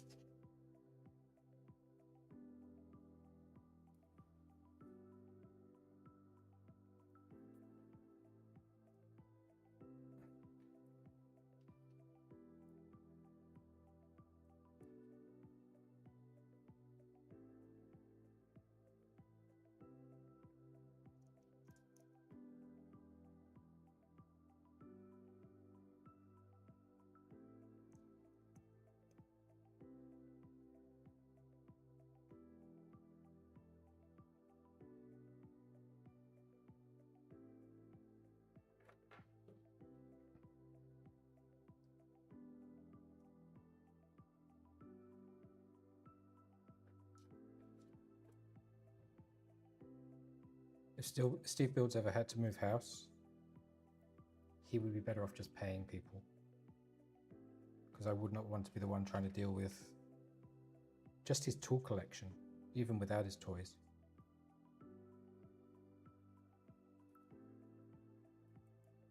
Also, hi Steve, if you're watching this as a VOD.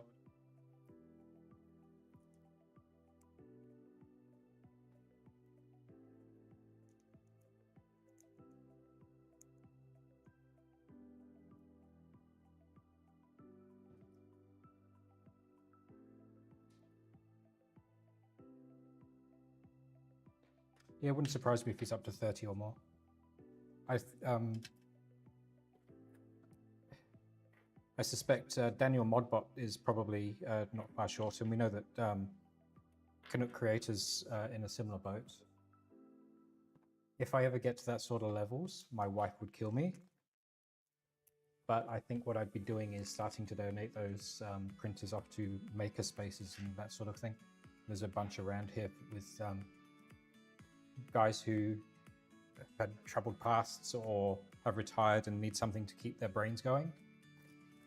I spent a little bit of time at one of the local maker spaces just showing them how to use more up-to-date manufacturing techniques. And it's something that just really helps some of those guys keep active and keep their brains healthy. So we are up to 4 switches. That way. 4 switches, all mounted onto the little mounting retainers. Next. Now I need to take apart the main chassis again. Yay! So let's tidy up some tools. Spoolers I suspect I'm going to need in a moment. Knife I'm going to put way back there. Don't think I'm going to need my bearing vise for now. Showing you guys all the crap off the camera.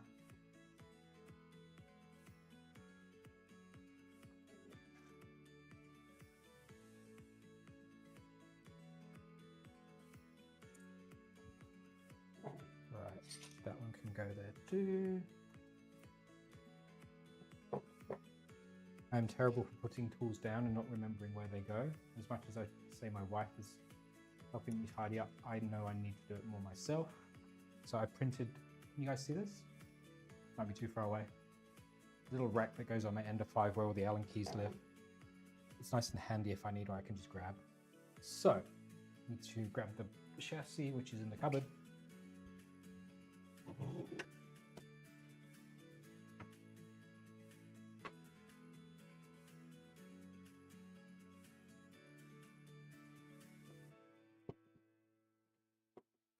One, two, three, four, so I don't lose them. And let's work out which part they want us to take off.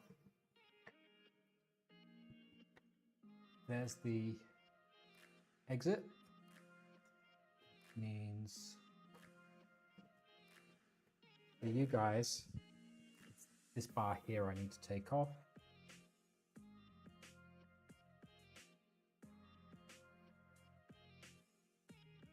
Wrong size.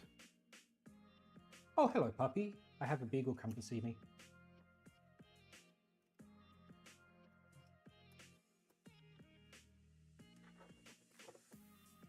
And she's gone again.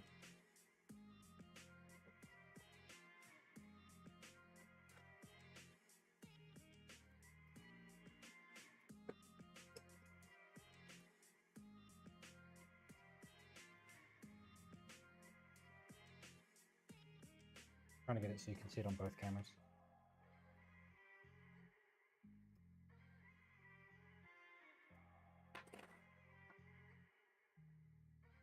Okay, that part is out. Next. These are M3 Rock-ins. No, yes.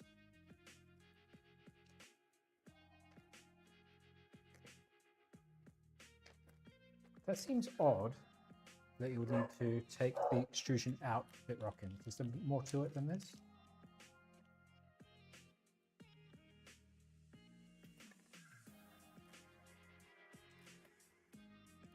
They have the holes pointing to the outer edge.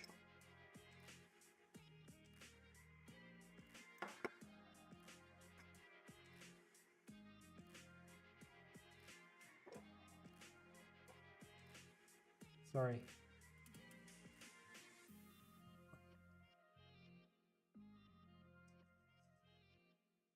There. Let's get rid of this.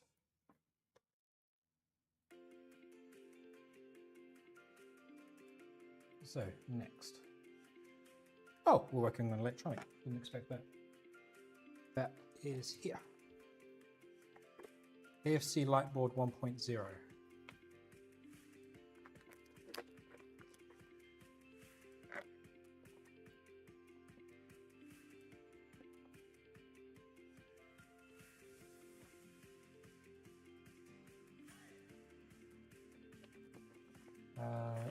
Two M38s, AFC Lightboard, and the mount.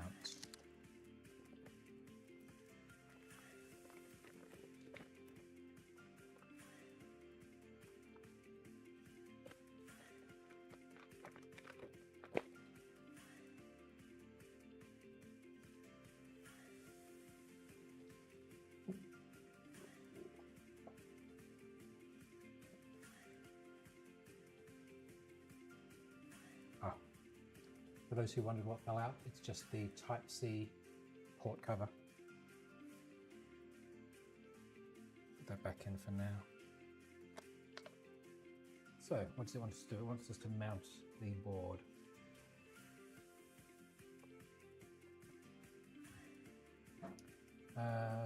The raised parts are pointing towards the border spaces. That makes sense. And let's rotate it back. So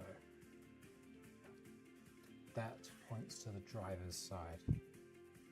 Driver's side meaning that's where the TMC drivers go on those rails. So M38s times 2.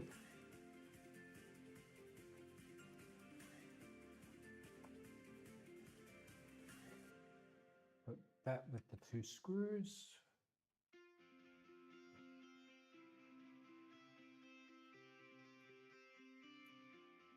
The screws are going on the driver's side of the board.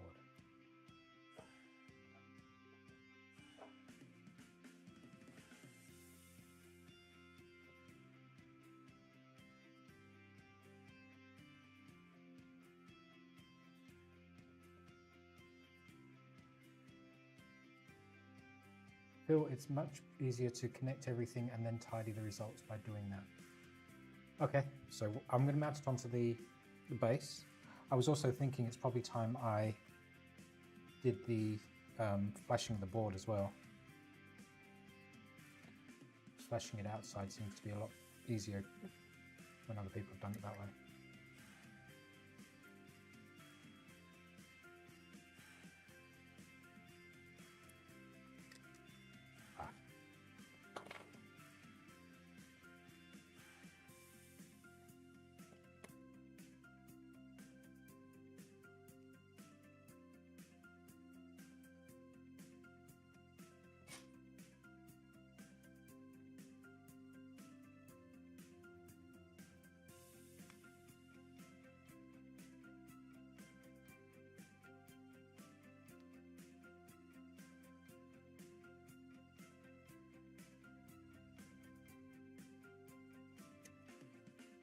So all I'm going to do is get to the point where these M38s are flush with the bottom of the plastic mount tray,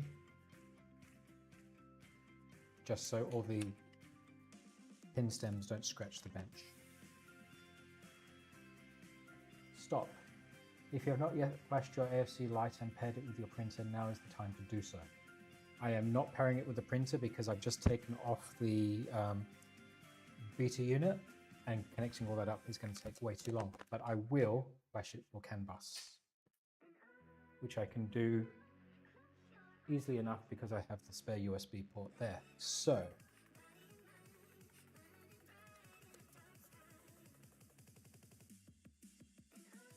esoterical CAN bus guide. That's that little plastic cap again. 120 ohm.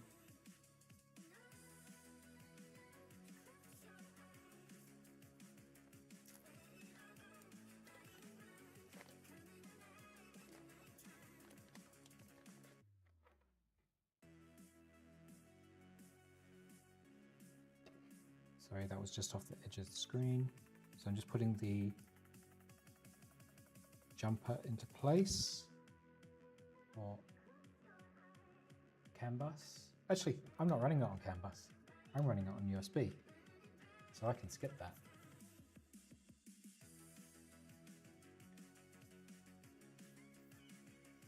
DFU mode using the 2 buttons and normal way of doing this. So bear with me one moment while I plug this in. Probably should find a USB cable there.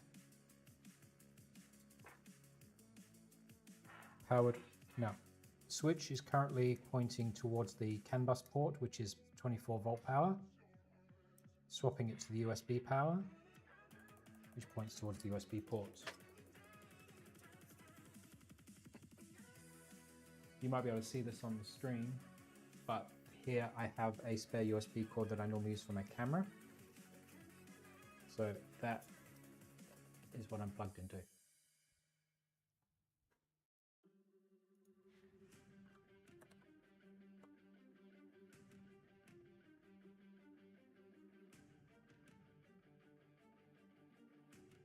Yeah, I know you can't see that, that's fine. Now what I'm doing here, for those who don't know, if you go into any of your config editors on Mainsail and Fluid, you've got this little new device button. Click that, and then you can click through all the devices that are present, and this will tell you what's on board. H723XX, I am assuming, is this. I don't recognize it. Must be because that is my Octopus board.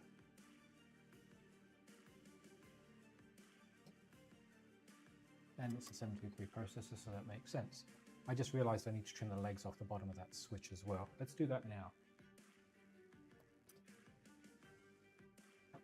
For those of you who don't know what I'm talking about, the bottom of the switch you use for the USB versus 24-volt power sticks out way too far.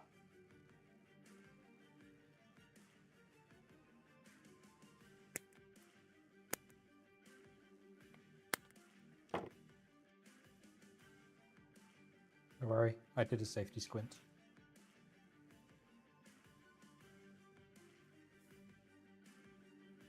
USB port cover. Next, put it back in.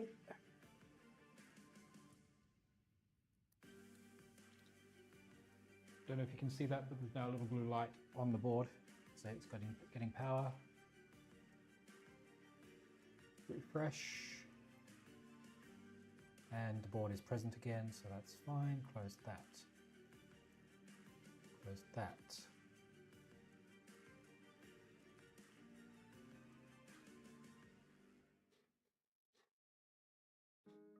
I just realized I don't have a putty screen, so bear with me a second.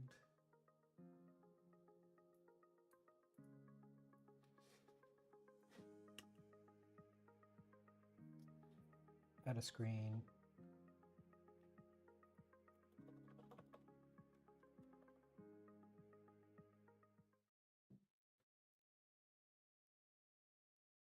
Add a window capture, create a new one.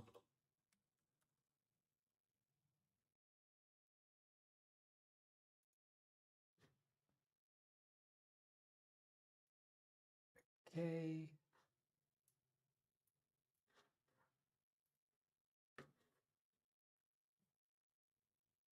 Okay, now we're probably just going to have time to finish doing this, and I know my music's disappeared, but this is probably the best possible spot we could get to at this point. So let's add another overlay, which is window capture. Actually,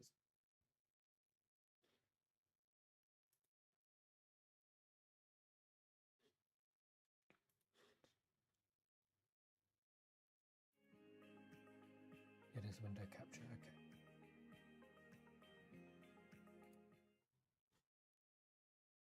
Let's add me.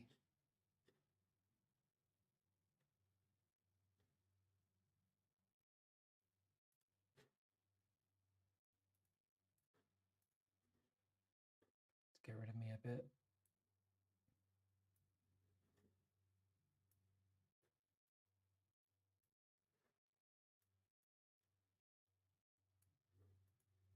Wait, what?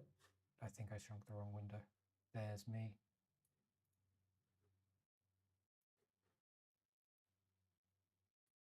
There's Putty. Now, is Putty big enough for you guys to read? I can make that much bigger if you need me to. In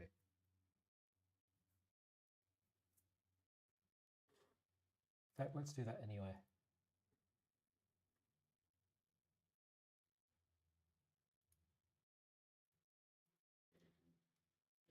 You don't want to see that. You want to see that. What's going on?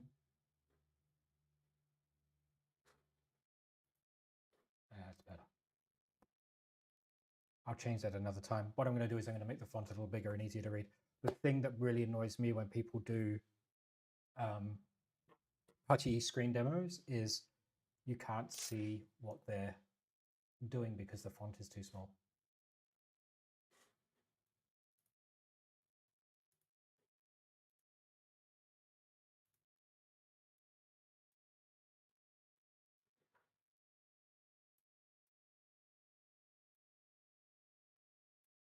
Nope, not going to work. Okay, so I am just going to bring the manual up for me to see. That's not what I wanted. That's the one I wanted. And drag it across to here. So I need to be in the Clipper directory, oh no, Catapult directory first. CD Catapult.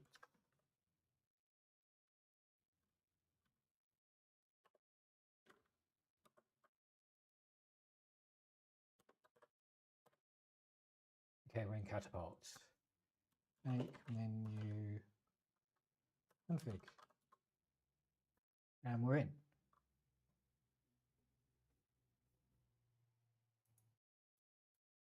So we need to make this into an STM32 chip.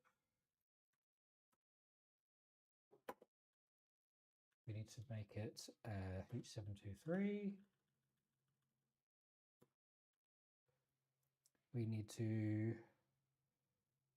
build Catapult application with 128. We need to have a clock reference of 25 megahertz. Communication interface. Okay, so we need to have this USB. Let's see what options we've got. USB only has one option, so that makes life easy. Application offset should be 128, which matches above. USB ID.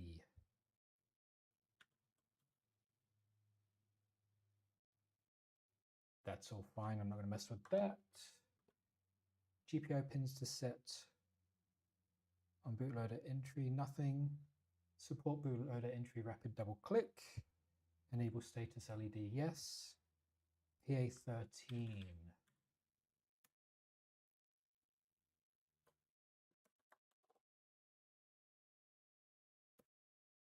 So what we've got is STM32, we've got it as a H723, we've got it as a 128K bootloader, we've got 25 megahertz crystal, we've set it to USB on purpose.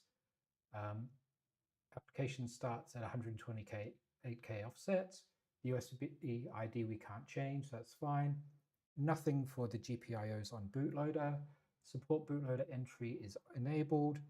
Enable bootloader entry on a button is disabled. Enable status LED is enabled. And we've got it set to turn on PA13. Okay, so quit. Yes. So make clean. And make.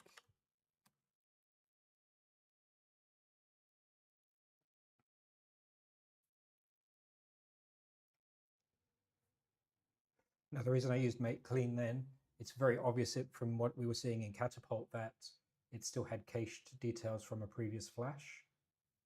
So deleting any of that stuff out first, it just is good hygiene for the system.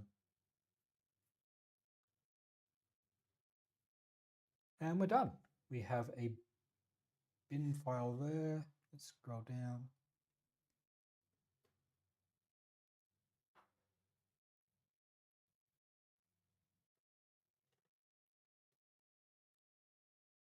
scrolling through and seeing what's going on with Esoterical's guide here.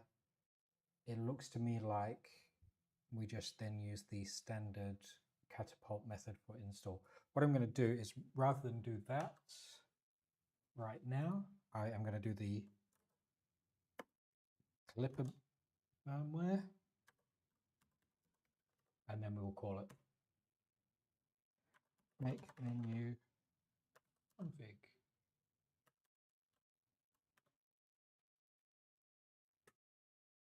Wait a minute, that's in catapult.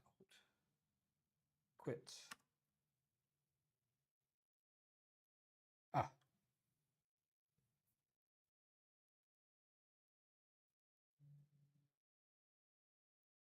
There we go. Too many Ks. Sorry, I can't see chat at this point because of what's going on my screen. And I also spelled Clipper wrong, which is probably got you guys shouting at me in chats. There we go, that's better. Make name, make menu config. And we're in. Definitely says Clipper at the top of the screen this time. Enable extra lower level configuration, yes. STM32, yes. H723. 128K offset. 25 megahertz crystal. Communication interface. USB PA11 and 12. USB ID is all being left alone, and don't enable any GPIO pins on startup. Quit. Yes. Make. Enter.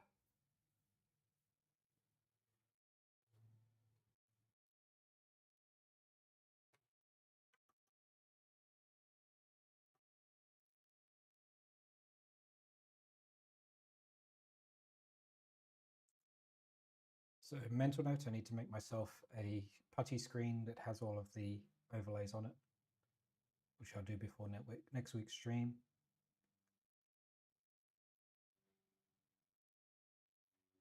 Clipper.elf,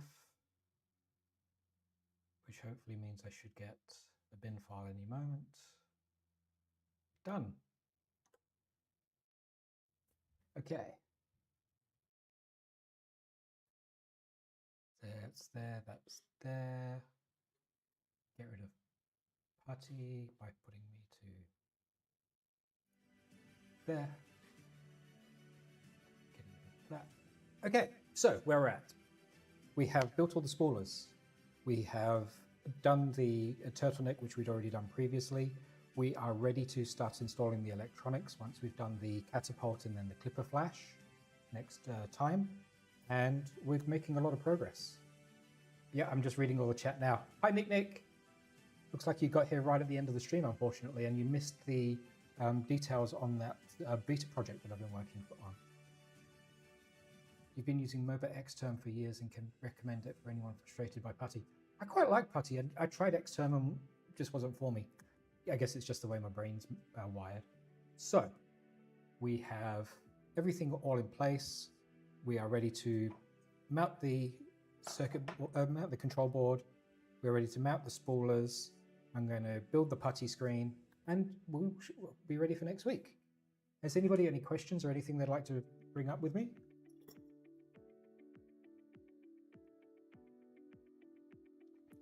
And for next week, does the background audio need to be a little bit higher or a little bit lower?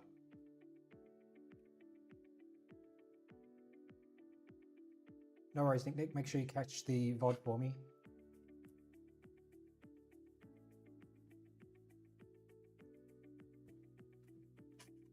It's one of those things with regards to software where if your brain's wired a certain way, some workflows work better for you. Fusion 360 is driving me up the wall at the moment. I'm trying to teach classes of it, and I'm still not 100% au fait with it. I'd prefer other workflows, and yeah. The background audio was a little low. Oh, you want all of the audio up a little bit? Let's do that now. So this is now me talking. It's not quite peaking. And I'll bring up the background music just a little more. Exactly, Brent. You know my woes. And the sad thing is, I have to teach Fusion 360 at one of the schools I work with, and I watch kids knowing full well that they're like me and their brain is wired differently, and that the Fusion workflow doesn't work for the way their brain is wired. Some of them I just go, okay, go use Tinkercad or go use FreeCAD or whatever they call it now, OpenSCAD, and their brains work with it. Now I can hear it. There is a little echo now. I'm not sure where the echo could come from. Unless it's the echo from the room. The room does echo a little.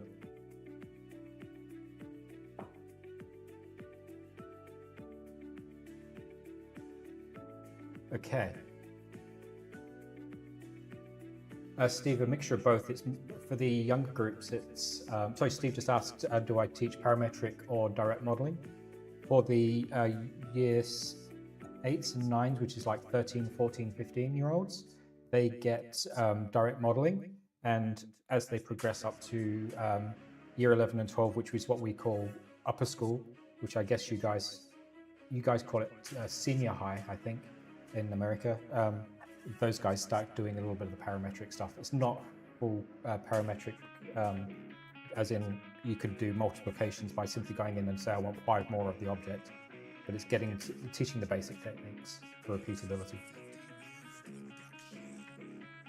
Yeah, I suspect, Nick, that it's the volume of my voice. I need to get a couple of little foamy mats for the walls just to cut down the echo a little bit.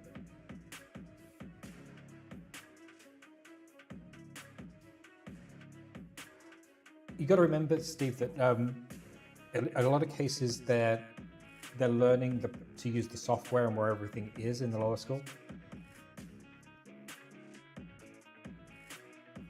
I mean,